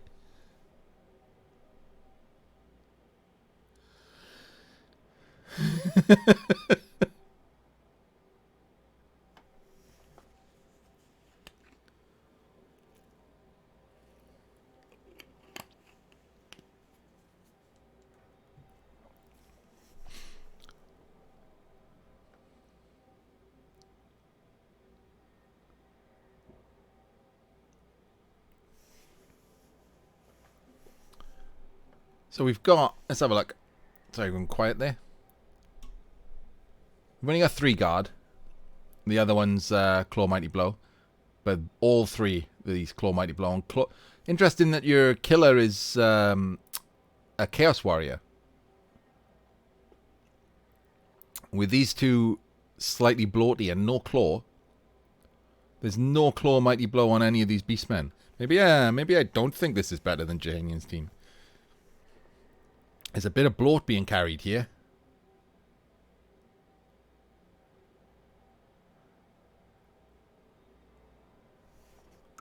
Yeah, maybe, yeah. Did a goat killer die? Yeah, okay. Fair enough. That makes a bit more sense. Nobody coming up though, is there? I mean, this guy's too far away from getting claw. These obviously aren't. So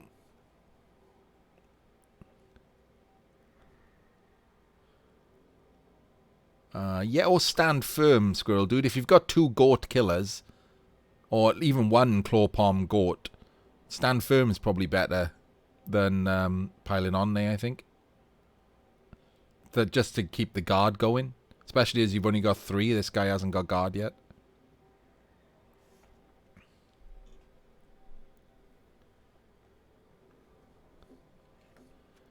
Let's go back and have another look. Right, so that's the fight for chaos. These 2. Yes, Sven. Sven wanted to know. Sven. Wait, what's going on here? Have you been playing the other dwarf team, Sven? Get back here. These weren't together earlier.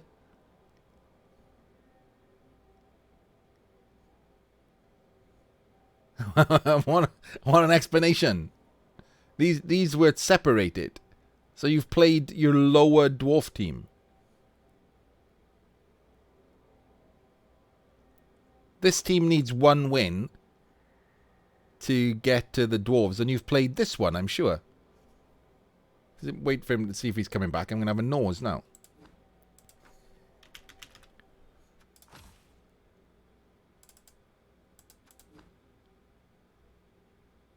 Yeah.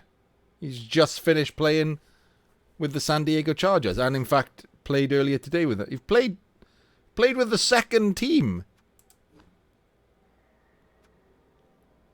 1, 2, 3. It's not even a... Is it a better team? I guess it kind of is. He's missing a long beard now. There's a lot of piling on this team. Very Colianist.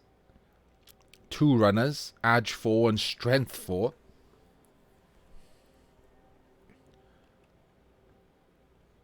Have you... So why are you playing this team? Do you now only need 1 win with this team as well, Sven? I'm confused. 27-7-4.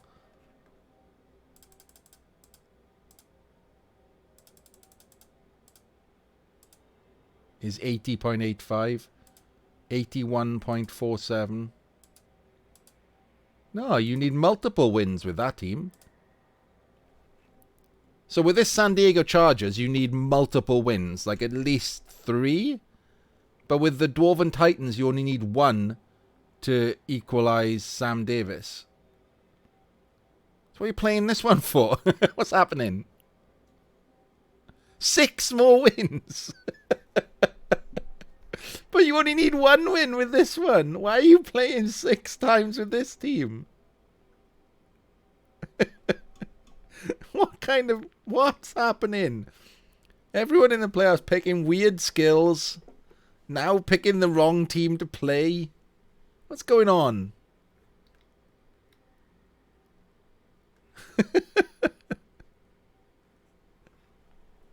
While Sven explains his insanity, let's get back to what we were doing. Nurgle. Right, this is where it became important earlier. Right, Singolo is top Nurgle, the Russian streamer. And Jameis McGamus is right behind him. Looks like Singolo... Both have healthy teams. Singolo's got the better team. But Singolo... Confusion is part of your game plan. Gonna play 6 times with the other team and qualify with them just to show you can. So Singolo is currently the undead wildcard. Garyon, if you're still around, has he said anything to you about who he wants to play? Because Adont could obviously pass Singolo here. Has a better... Well, no, actually, no. 23... Yeah, that's a lot of draws. So Singolo wants to play Nurgle. You did mention that earlier, didn't you? But he has to be top Nurgle to actually do that. So Jameis... Jameis is not in chat, is he? He also shows up. I do like the people who actually are in the playoff positions show up and talk. Thank you very much, everyone. I'm going to have a rare moment of being nice. Thank you, everyone, for actually coming to chat about this shit. I enjoy it, and it's much more fun when a lot of other people bother to show up too. Anyway, yeah, so Singolo wants to play his Nurgle team, but he has to be top Nurgle for that. So, and he has got a better record, hasn't he? It is going to be hard for Jameis to pass him without Singolo also playing, because Singolo's on a lot. So let's have a look at their teams.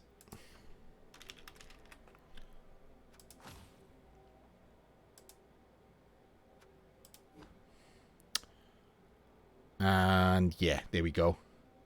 That's interesting, look. All 4 Nurgle warriors, he went Mighty Blow, then Block, then Claw.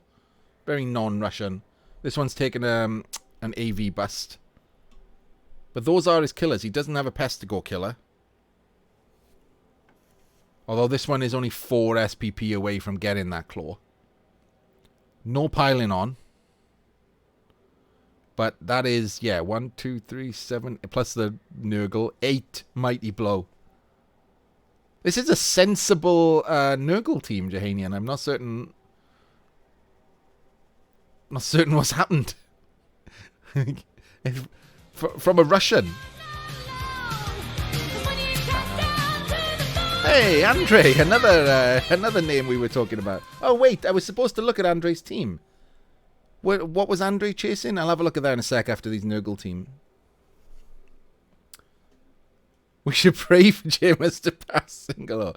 Yeah, this is a pretty murdery Nurgle team. What's the beast got? Break tackle. Guard stand firm, break tackle. Lovely.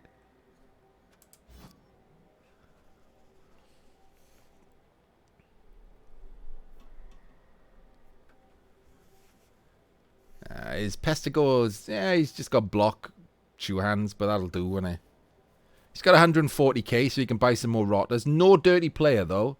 Dirty player rotters are pretty necessary for for Nurgle plans.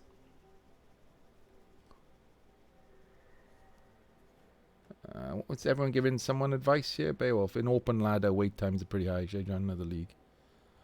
Yes, I agree with everyone. Look up Rebel, the Reddit Blood Bowl League, and find their rookie league. That's probably, if you're new to the game, that's definitely a good place to start. And then you can also still play in open ladder, but Rebel will have a mentor program. You can get better at the game separately to just play in random open ladder games. I gotta be honest, you're probably better off just joining Champs Ladder anyway. Less murder teams who just kill you and quit if they don't. So Yeah, he gets guard locked against, dwarfs, even chorfs. Against Crucifers team, this wouldn't do well. So, hello, Andy.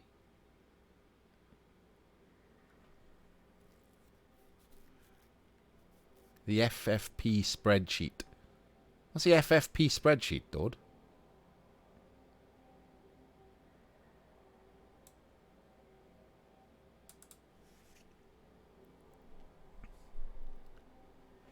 Oh, Aldrea. I really like the mind games going on, Aldrea. You've become one of my new favourite guys. Ah, okay, right. Are you going to be using that, though? I mean, you can't... can you bring that up? I mean, that's kind of one of the things we were talking about, isn't it? Bringing up, like, new rules the day before the end of a season. Right, let's have a look at Jameis's. Was much lower TV, so it's not going to be as good as this. Oh, it's all one word, isn't it, Jameis?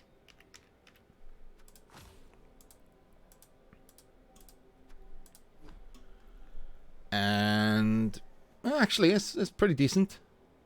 Again, one guard.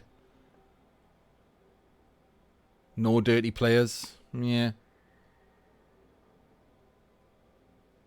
Oh, it is the thing that the ranks use. So is it a thing that Blood Bowl 2 use for the ranks?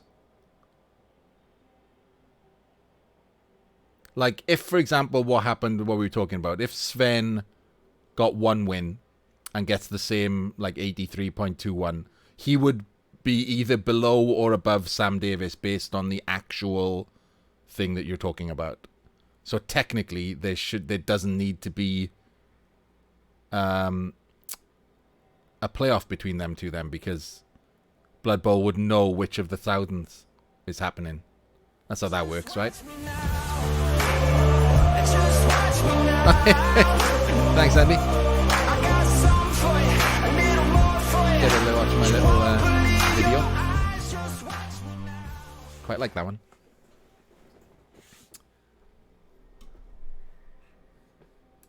Ah, right. So you're saying then, unless they've got the exact same record, like the Wood Elves could, that the Dwarves will not need a decider. Yeah, thanks, And. If anyone's wandering around, why not? We're just nattering for a bit about this. You missed yours. We talked about the humans earlier.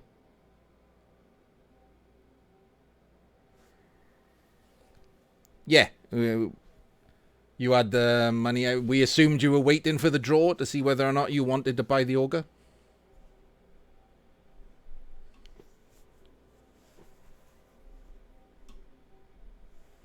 So that's good then, Dord. That's good. I mean, I actually really like that. I mean, the Wood Elves might end up on the exact same record, so you're screwed. But for the Dwarves at least, that's really handy.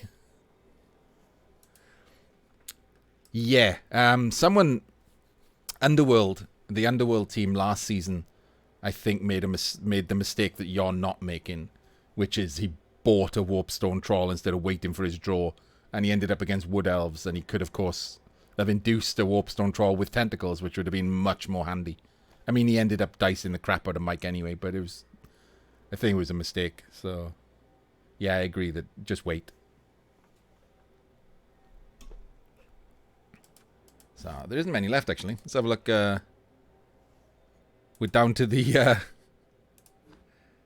not so great teams. Actually, no. Cyber Knights Brett are always a challenge, aren't they?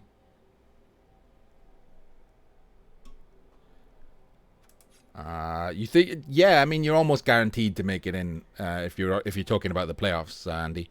You're almost guaranteed. So many teams would have to pass you. I think you're. Let's have a look. Dwarf, Wood Elf.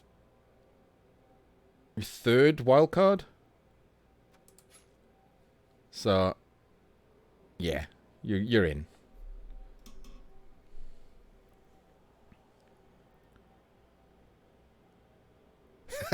You spying on him, Janian.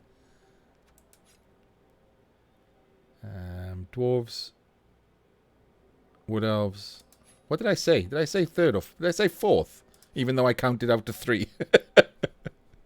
Spacker. Yeah, Dwarves and Wood Elves are on page 1, that's it. And you're top of page 2. So yeah, 3rd.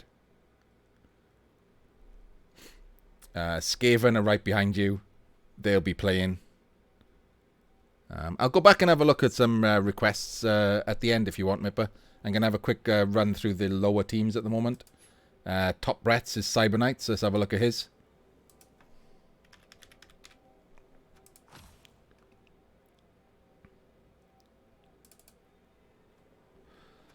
Cyber Knight is also top Ogres.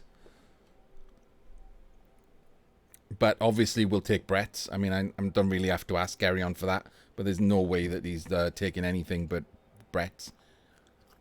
He is the Brett man. And it's a pretty decent Brett team, isn't it?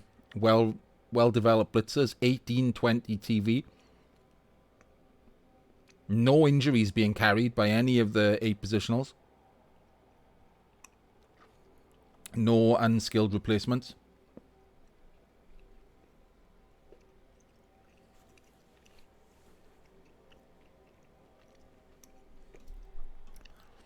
Yeah, Brett's are always underwhelming. There's nothing you can do about that. He'd need to be like 2500 TV to everyone go, ooh. But he's got the edge. He's got the edge 4. That's really what you're looking for. Yeah, for Brett's, this is a really good team. You have to say 4 Brett's, but 4 Brett's, this is a really good team. Got a killer. Got a good ball carrier. Leader and surfer. Blodge step tackle. All 4 guards. Even got Mighty Blow piling on. I mean, and it's in the hands of Cyber Knight, who is, you know. I mean, other than Jimmy's crazy 1 run, Cyber Knight is the Brett god, isn't he?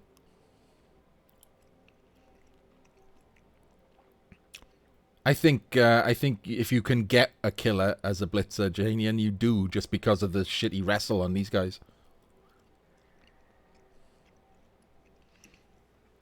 The thing is, I think he's being chased by Diom Lord.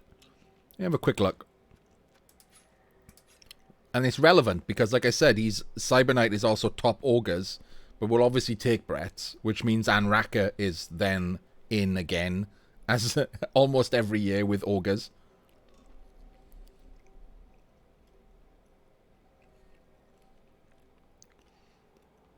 And Cyber Knight is also second Underworld, like 1 game away from Yakastay. So Cyber Knight's in the running for 3 different things. There's Diom Lord's Brett's 15-4-1, 27-4. So with 15-4-1, that's the kind of record where 1 win like leaps you multiple spaces. So Diom Lord could do it. Let's have a look at his team. Yeah, it looks like he's taking a beating.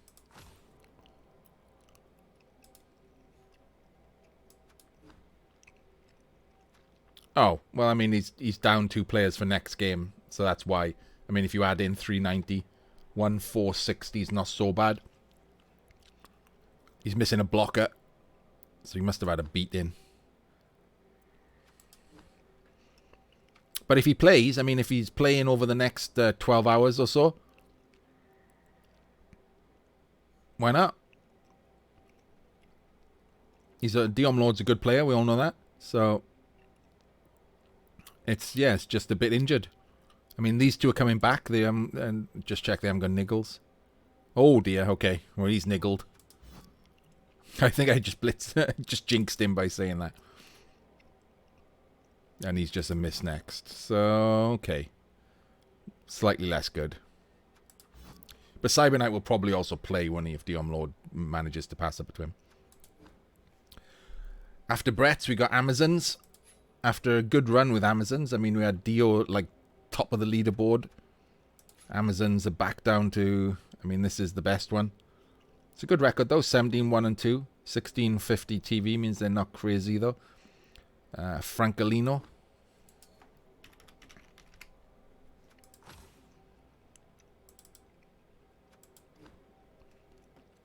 So I'm okay. He's missing a thing, so it's 1700. It's pretty good. He's got an Edge 4 blitzer and a Strength 4 blitzer. Not certain about the Edge 4 blitzer, but you just take it, I guess, if you get a stat on Amazon team.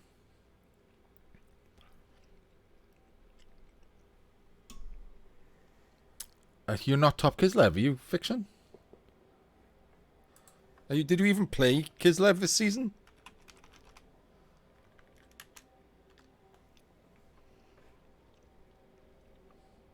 No. Is the answer to that. Yeah, just once was enough. To be fair, you weren't top Kislev last season either. So this is pretty good.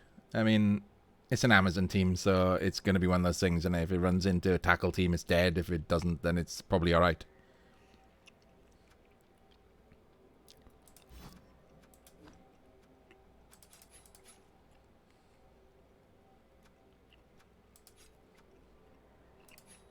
And then we're up to Elven Union. Elyod's 1480 Pro Elf team. And poor Elven Union, every single time they just get murdered, don't they? Has anyone got a really far with anyone remember anyone getting really far with Elven Union? Because they're just so weak. 5, 6, 7, 8, just 9 players. Oh, hello. Elyod. I'm summoning everyone. It's amazing. Did you get far with them, Garyon? What's with this Edge 6 thrower? That's ridiculous. Edge 6 thrower, man. What that does is, I guess, allows you to pick up in like 4 tackle zones.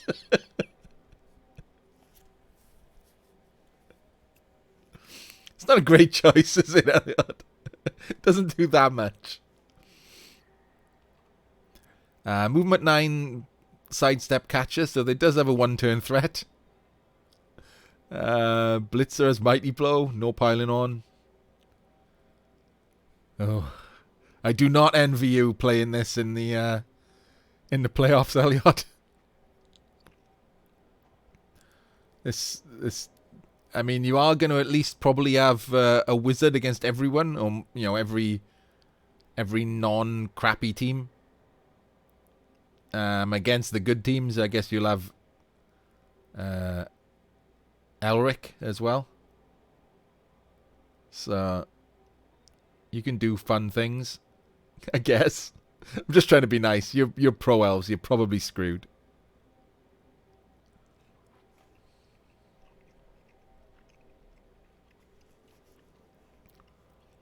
They can score. People say that about pro elves, but can they? I mean, they can score in the same way that wood elves and high elves can, and yet are worse. Still, I mean, you can show off your skill, don't you, Elyod? I mean, you're qualified. You have 4 positionals left alive.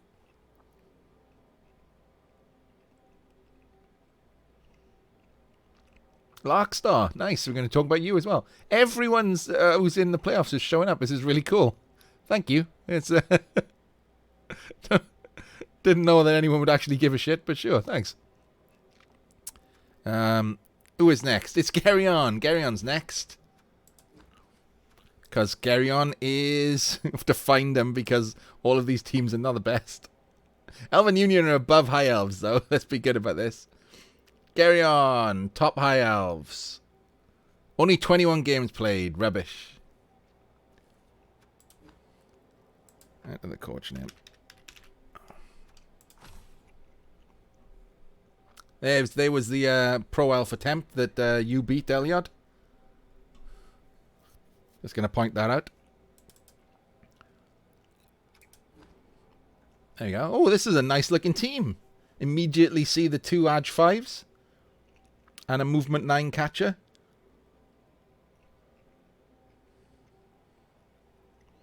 Hello, Random Boy. You missed out on the Chorf discussion earlier. You're on page 1, sorry.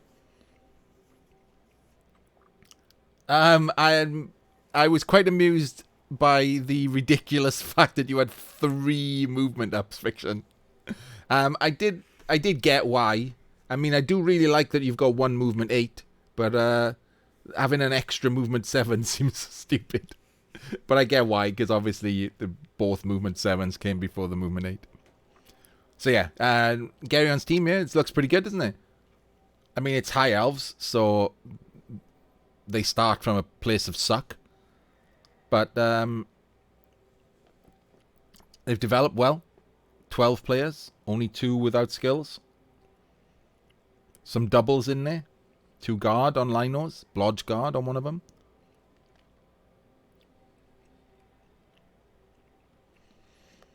This could do things. I mean, this is the same thing that you get with elves in every playoffs. I mean, even Elyod's like half a team. It could win and die at the same time. It could do exactly what Azathoth did with Kolian. Win and just move on to the next game with like half a team.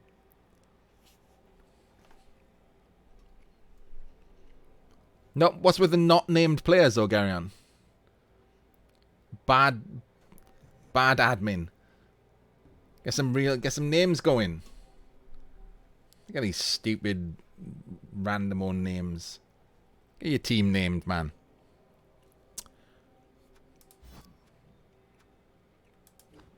Badmin. Next up is Underworld, and as I mentioned, Cyber Knight is second. Hang on, I'll show you how close it is now.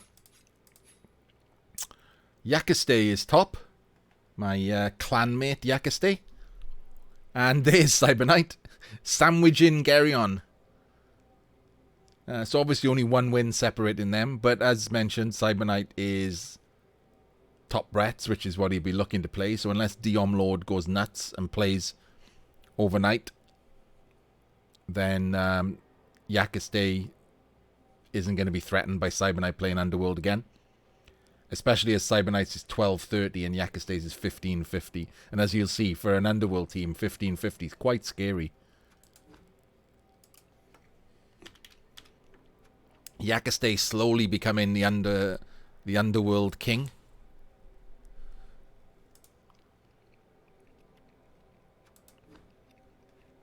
This is a good looking Underworld team. Look at this. 2 Claw Palm Blitzers. Hey, Yak! 2 Claw Palm Blitzers. One with jump up and horns. Got Claw on the Troll. As well as Strong Arm for throwing these guys. This Edge 4 Goblin with Sprint and Sure Feet. So a really good 1-turn attempt. Couple of 2-heads Goblins. Who doesn't love a 2-head Gobble? He's got Developed Linos. Wrestle Tackle on both of them. And a skill weighting on the one named after like the best named one. Good thrower. Leader, so he's dropped down a reroll. Running really light on rerolls, but Yak does like to play with inducements. And with a team this developed, that starts to get hard. So I am guessing that's what that was about. I mean, if he runs into anything big now, he still gets a wizard or, as he likes it, Glart.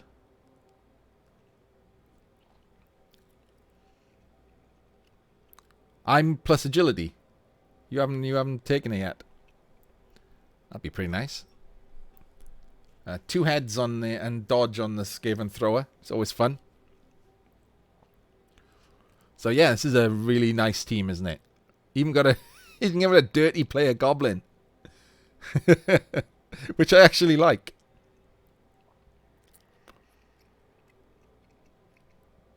Yeah, the move bust does hurt for the 1-turn attempt, doesn't it?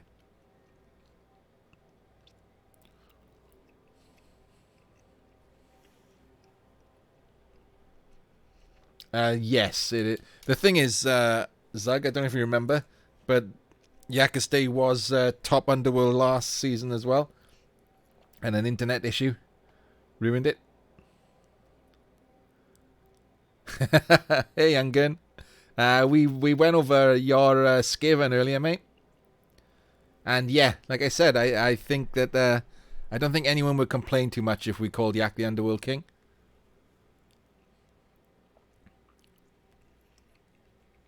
And yeah, Larkstar's Halfling, and actually Gdanik tried to run him up with Halflings this season. Let's have a quick look at Cyber Knight's challenging team, because things could happen overnight, you never know.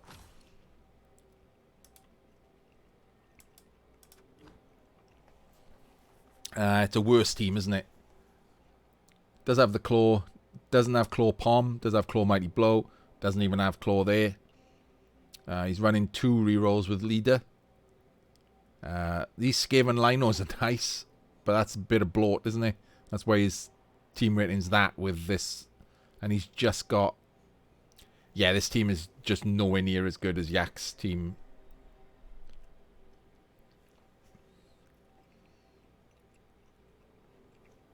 So yeah, let's all hope that Cyber Knight stays as Brett's, and then Yak can take the good Underworld through, and we can see if Underworld have another good shot. I mean, after Olivier Dulac got as far as he did, having Underworld go through another couple of rounds would be great. Next up is Kislev. I'm not certain if I can find them. There we go. Our Yeti. I have no idea who that is. Anyone know who Our Yeti is?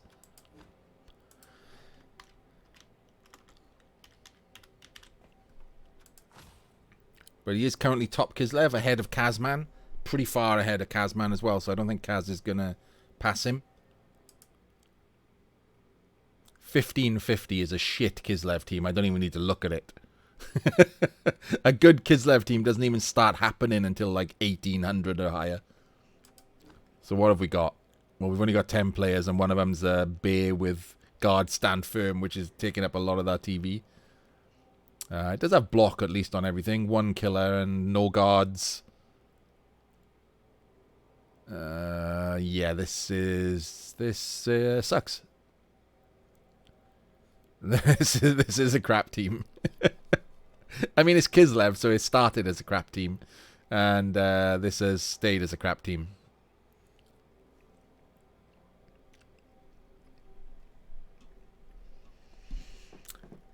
Yeah, Underworld are a good sneak attack team. You don't expect them to be what they are. I mean, they've got the removal potential with 3 Claw Mighty Blow, and in Yak's case, 2 Claw Palm. And then they've got the total, like, 1-turn potential. They've got the sneak attack potential with two-headed goblins. I mean, they're good. They can be a really good team if you don't know how to handle them.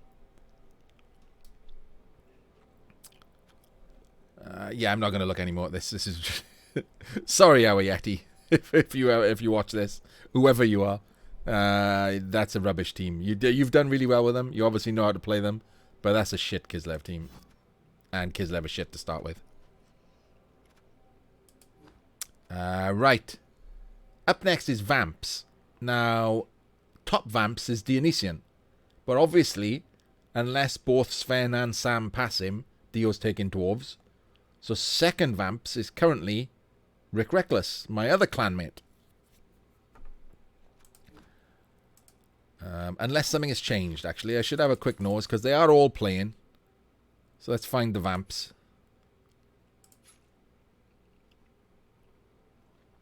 There's Rick's.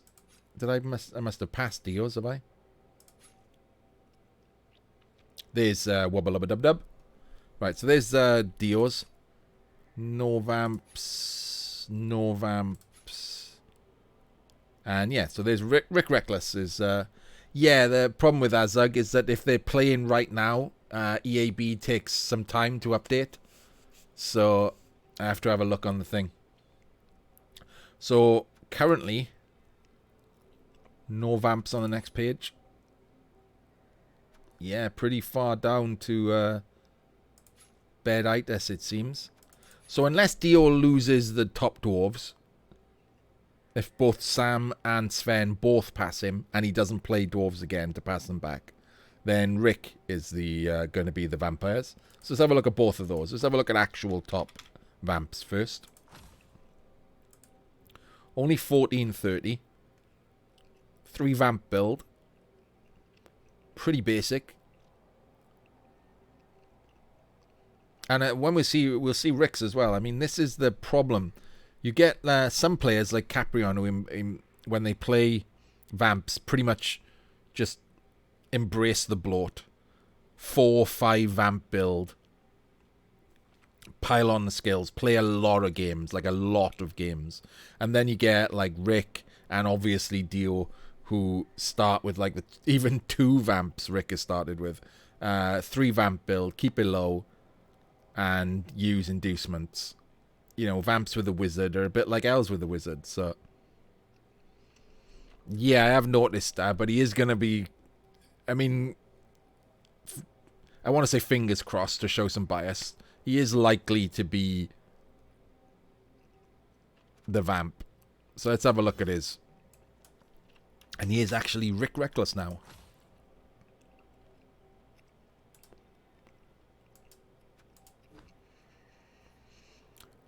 So yeah, still 3 Vamps. Got a leader Thrall. Wrestle Tackle as well, so that's nice. Dirty Player. Kick. Blodge. It's okay, isn't it? I mean, it's down at 1300, so it'll be all about inducements again. Unless he hits one of the other low teams. Yeah, that's it. The thing is, I don't know if how many games Caprion played this season. But normally Caprion's the guy who has, like, hasn't played as many as normal. I mean, this is what you prefer to see. At least 4 Vamps, stat ups. This is a more interesting Vamp team to open, isn't it? But hey, Brian. But I mean, he's got a shitty record with this team, so yeah, I mean, he would have to play like dozens. He would have had to play dozens more games, which is what he did in previous seasons. He does sometimes play like 50 plus games with Vamps. But this is what you'd expect to be more interesting. You'd fear this Vamp team in a single game more than you'd fear like the others. Right, what's next? Augurs. Cyber Knight is top Augurs, weirdly. Loads of games as well. Look at that, 38 games played. It's weird that that's the way it works with Augurs. You just keep playing. Because you hardly ever lose an Augur, and you don't give a shit about losing Noblars. So you just keep playing. Like, Anraka will probably have played a load of games as well. Because it's the only way to get decent Augurs, and he has. Look at this. All of his Augurs, at least 3 skills. Top 3 with 4 skills. He's not taking them, he's taking his Bretts, but that's a good team, isn't it? Let's have a look around Rackers. So that's 1780. And Rackers is 1750, so it'll probably look similar. Oh, he's messed about. God damn it. Oh, man, yeah, remember. Anraka, last season, got to the playoffs and had a super Noblar. Like a crazy Noblar. I can't even remember what he had. Yeah, it looks like 2 of his Augurs are replacements, yeah, pub. That's the lower TV there, isn't it? And he's got a armor busted one. Yeah, this team is not as good as the team he got into playoffs with last season. He's definitely missing the Super Noblar. It was great.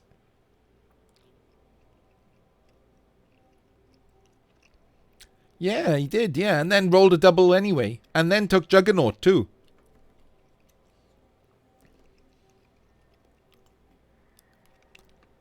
I guess he was thinking to just go Frenzy Juggernaut.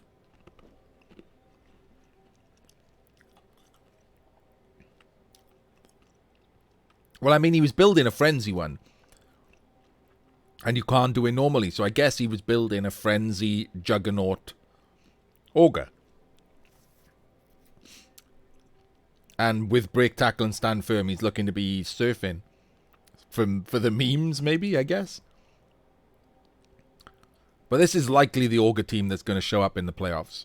For anyone who's interested and runs into them. And it's nowhere near as scary as his Augur team was last season. So.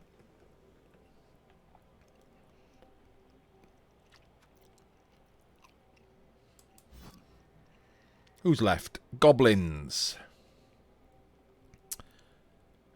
Crystal Hunter was trying goblins this season and was top for a very long time, and then had to spin again because the guy we're about to look at, Martin Septim, was catching him, and he ran straight into like some murder team. So this is top goblins. Look at this goblin. Edge 5, move 7 goblin. That's pretty good. That's 2+ landing.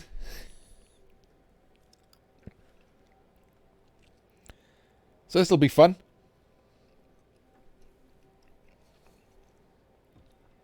Someone's going to get to play these.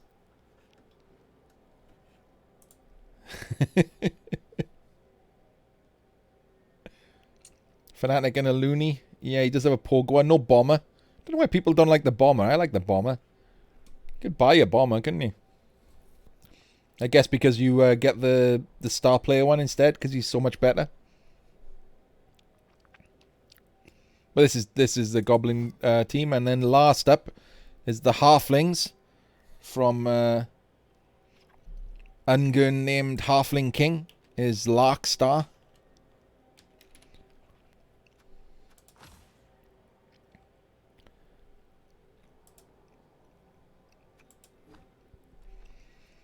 Here we go. And this is a lovely little halfling team, isn't it? Still super low TV. We'll get a fuckload of inducements against almost everyone. Well, actually everyone. Hey, Larkstar. Block on both trees. Movement up on another one. Jump up on the other. Look at this. Ridiculously good halfling team. Got a super halfling for the throw. What are these? Sure feet? Yeah. Sure feet on the other halflings and a sidestep one. I mean, you don't keep skilled halflings, do you? You just don't have them. So this will be about these 2 trees and the inducements. Does have break tackle to get away from any base in to throw. Hey, Rick. We're just talking about the halfling team that is going to be your predecessor. Successor, not predecessor, idiot. Your successor into the playoffs this season.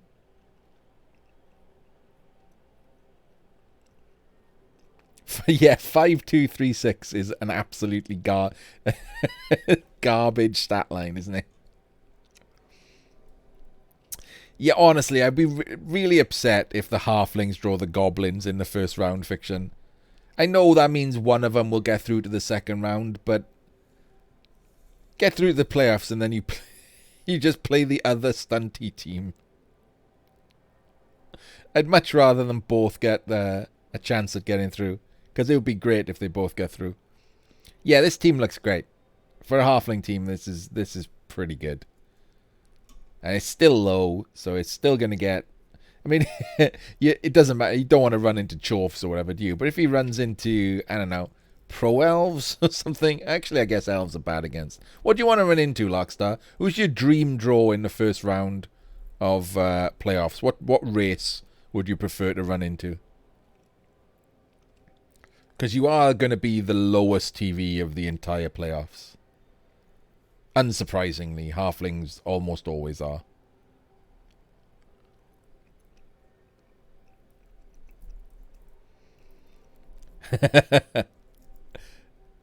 Actually, yeah. Rick's Vamps. That is definitely right. Sorry, Rick. But yeah. That is the dream draw for this team, isn't it?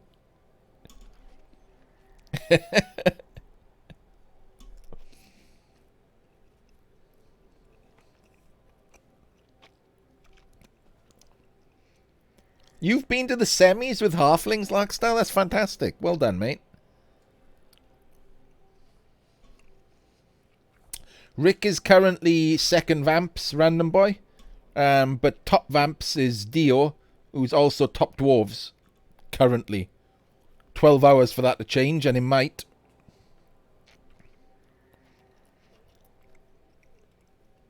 Let's go back and have a look. We can answer some questions and stuff now. Right. Dio is top dwarves and top vamps. Sam is, I think, a win and a draw behind Dio. And Sven has got 2 teams here. I think this team he said was 6 wins away. And this team is only 1 win away from Sam. So that means 2 and a bit away from Dio.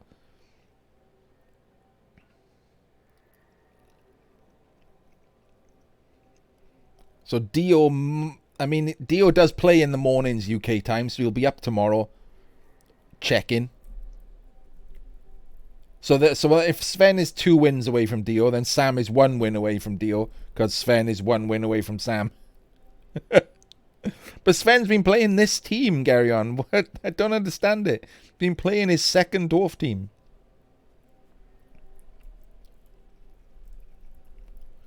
Ooh.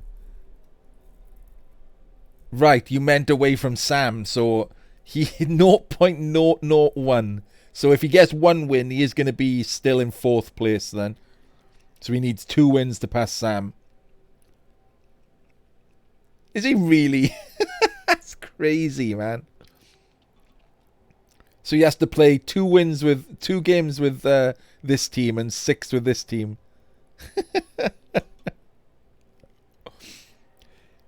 Okay.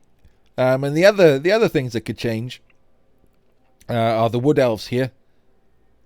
These 2, Steve's got to play, and obviously if he gets 1 win and 1 draw, then he'll be exactly the same win, draw, loss record, and so the admins will still have to find a way to separate them, even though they found a way to separate the others now. And the bubble teams can change. If Jameis McGamus passes Single in Nurgle, which he probably won't, have a look at their teams, Single taking this wildcard spot for Undead. If he doesn't pass him, then Single is taking top Nurgle, which means that Adont is Undead. And that's the wildcard. Currently, Ziggy and Aldrea are the bubble wildcards. 23 and 24. So if you're a wildcard spot below this, say, Jahanian and Aldrea are both playing. They could both qualify. Didn't think about that, Jahanian. 27-9-6. Oh, you are both on massive. 27-9-6 is 75.84. And currently, let's say Ziggy, 25-3. Is 76.9. So to pass Ziggy... Oh, it's only 2 wins. I guess Jahanian's off playing, but if So, Chaos that are on the next team... on next page, here... Jahanian is currently top Chaos and Aldrea is second, and they're both playing. If they both win 2 games, they both pass Ziggy. And then Chaos is the wild card, and Necro drops out, although that's also Aldrea. So Aldrea's looking good. Andre, excellent. I'm glad you're back. And I don't know how to say your name properly. Sorry, Andre. I'm gonna look you up because Norse, you were. Damn it, you were close to Spion, Andre. Are we correct in this? Yeah. So there we go. Spion here, 2154. Andre right there, 2566. Have you worked out how many wins you are behind? So we didn't look at your team because of that. So let's have a look at your Norse team. Just 1 win, okay.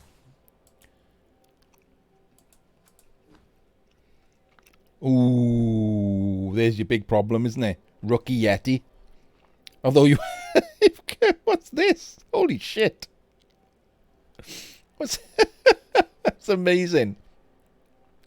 Strength 5, movement 8, blodge, mighty blow runner. What a weird ass team this is, Andre. Yeah, I mean that's always the problem in here. The Yeti dying and then trying to get him. It takes so long to get a rookie Yeti to get to mighty blow. Both of your elves have block and are alive. Both have guard. That's good. Berserker there, just with mighty blow. Only one berserker too. Yeah, this team is worse than Spion's by a mile, isn't it, mate? I tell you what, I always think that when you look at Norse teams, random boy. He's got 130 TV in strength strength and movement upgrades on this runner.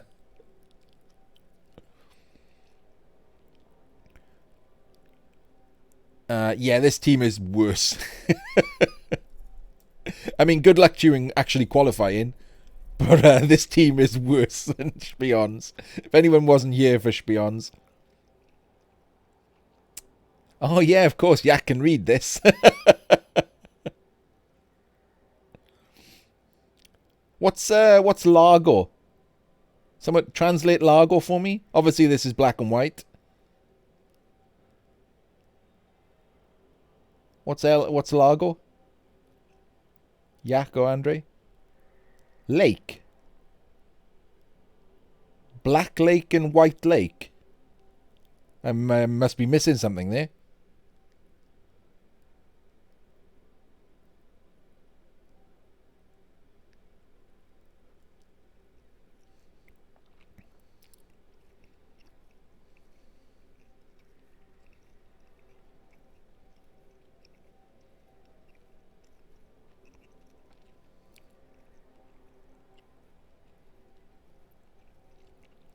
All Norse teams could do with a thrower.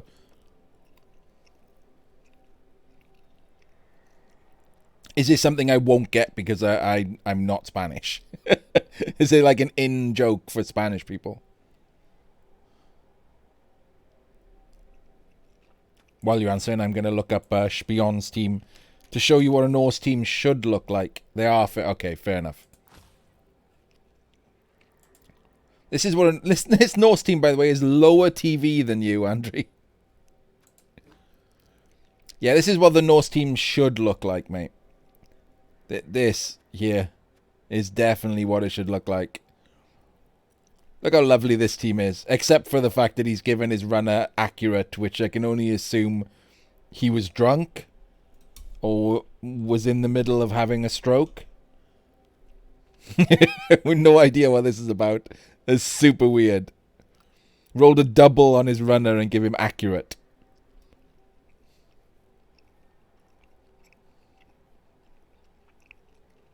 There was so many weird choices when we went through the teams. So many.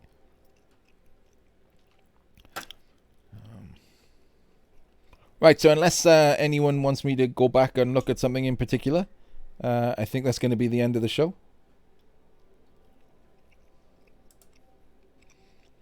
I do appreciate everyone coming and having a chat about CCL. This will be, like I said at the start, episode 0 of the new season shows. We will probably, I have to get confirmation from Gary on, but we will probably do the draw as episode 1 for the playoffs.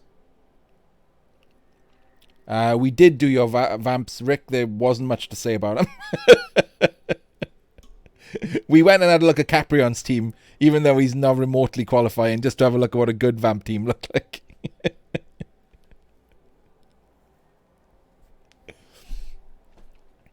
Yes, we will be doing, more than likely we'll be doing the draw on this channel.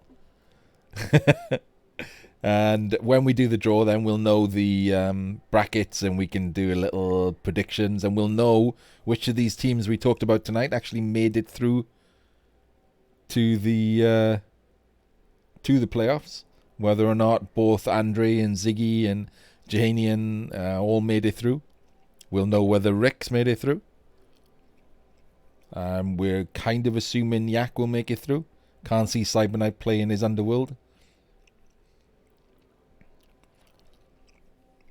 Unless you get the halflings, then you don't even get ego. You just get beat to crap by some trees.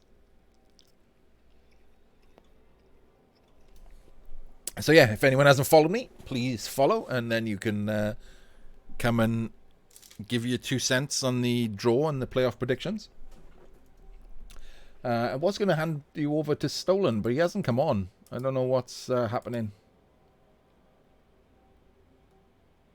I'm going to have a... Give me a sec. I'm going to ask him where the hell he is.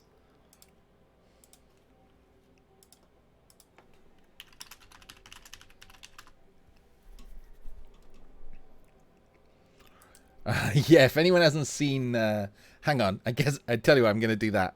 But, we did... He did. He did the drinking. After a charity stream, Stolen XP had to do some forfeits. Oh, someone's following me, and I can't tell because I'm in Discord. Ah, thank you, Hotstar. Stolen had to do some forfeits, and one of them was a 12-hour drinking stream with made-up drinking rules based on the game and whether people donated. And Multi-Minded and myself donated $25 just to make him drink a ridiculous drink. And he got really drunk really fast. And I'm going to put the Twitch clip in chat. This was like 4 hours in to or 5 hours into a 12-hour drinking stream. It's pretty awesome. Yeah, and then about an hour later, he drank another shot, and like after that clip I just done, he drank a shot and immediately wanted to throw up, and the shot was out of a miniature, like, you know, like an airplane bottle of alcohol. And tried to throw up in the now empty little airplane bottle, 50ml bottle of alcohol. It was pretty awesome. There are a bunch of VODs. The VOD is the full 12-hour VODs over on Stolen's channel, and there are a bunch of clips as well. And they're great. Oh, and yeah, also he was wearing a dress and a wig as part of the forfeit thing as well. So that was fun. Yeah, he knocked a jack back, and he made him want to throw up. He tried to throw up in the tiny bottle. Failed. And then tried to pick up his bottle of water, thinking that would help him. But as soon as the water touched his mouth, he tried to throw up in the water bottle. Jehanian getting a free win, complaining that Aldrea ran into like shitty dwarves.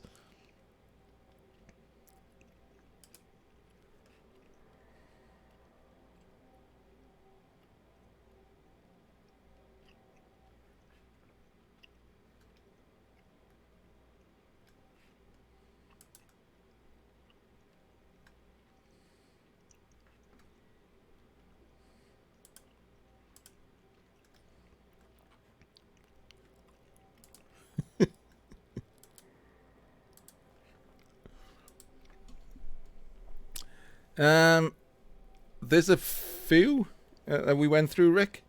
There is a few. I mean, both Wood Elf teams will obviously have it. But they were the Skaven teams. There's 2 Skaven teams. They both have it. And there was some others.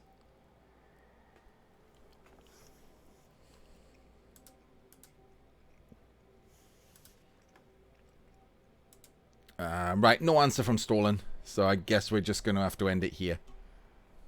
Thank you everyone for coming. I will keep this VOD available. I'll make it a highlight so we can add it to the start of the playlist for the next season. We will be back in a few days with the draw and some predictions, and we'll probably have another nose at some teams.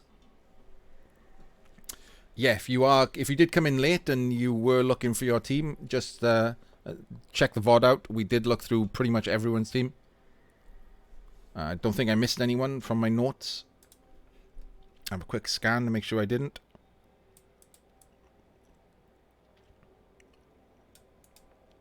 Nope, everyone I wrote down seems to be there. So, thank you, Yak. We will see you next time. I haven't got any games to play or anything either. I played my Rebel game earlier and accidentally almost deleted El Dudorino's Dark Elves. So sorry about that. He was in earlier. Right. I am off. I will see if there's someone to dump you on. Why not? Let's just freak someone out who's got like one viewer.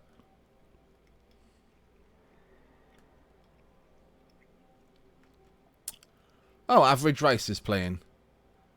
Let's do Average Rice. He looks like he's playing Rebel game. Is he playing a Rebel game? Hang on, I'm gonna have to have a look. Or is he just casting a Rebel game? Oh, he's just casting. Never mind. Who's playing? I need someone who's playing.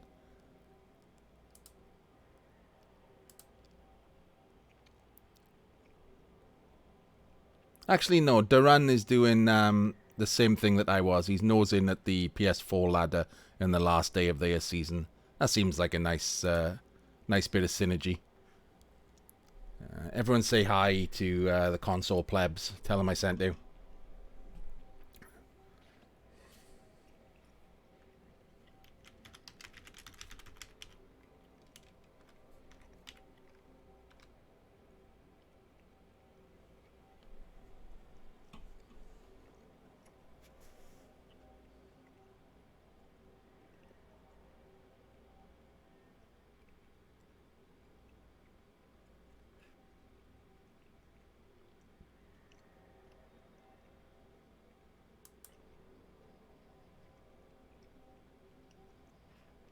Well, even if he gets in now, that's going to kill his chances. I mean, I guess you can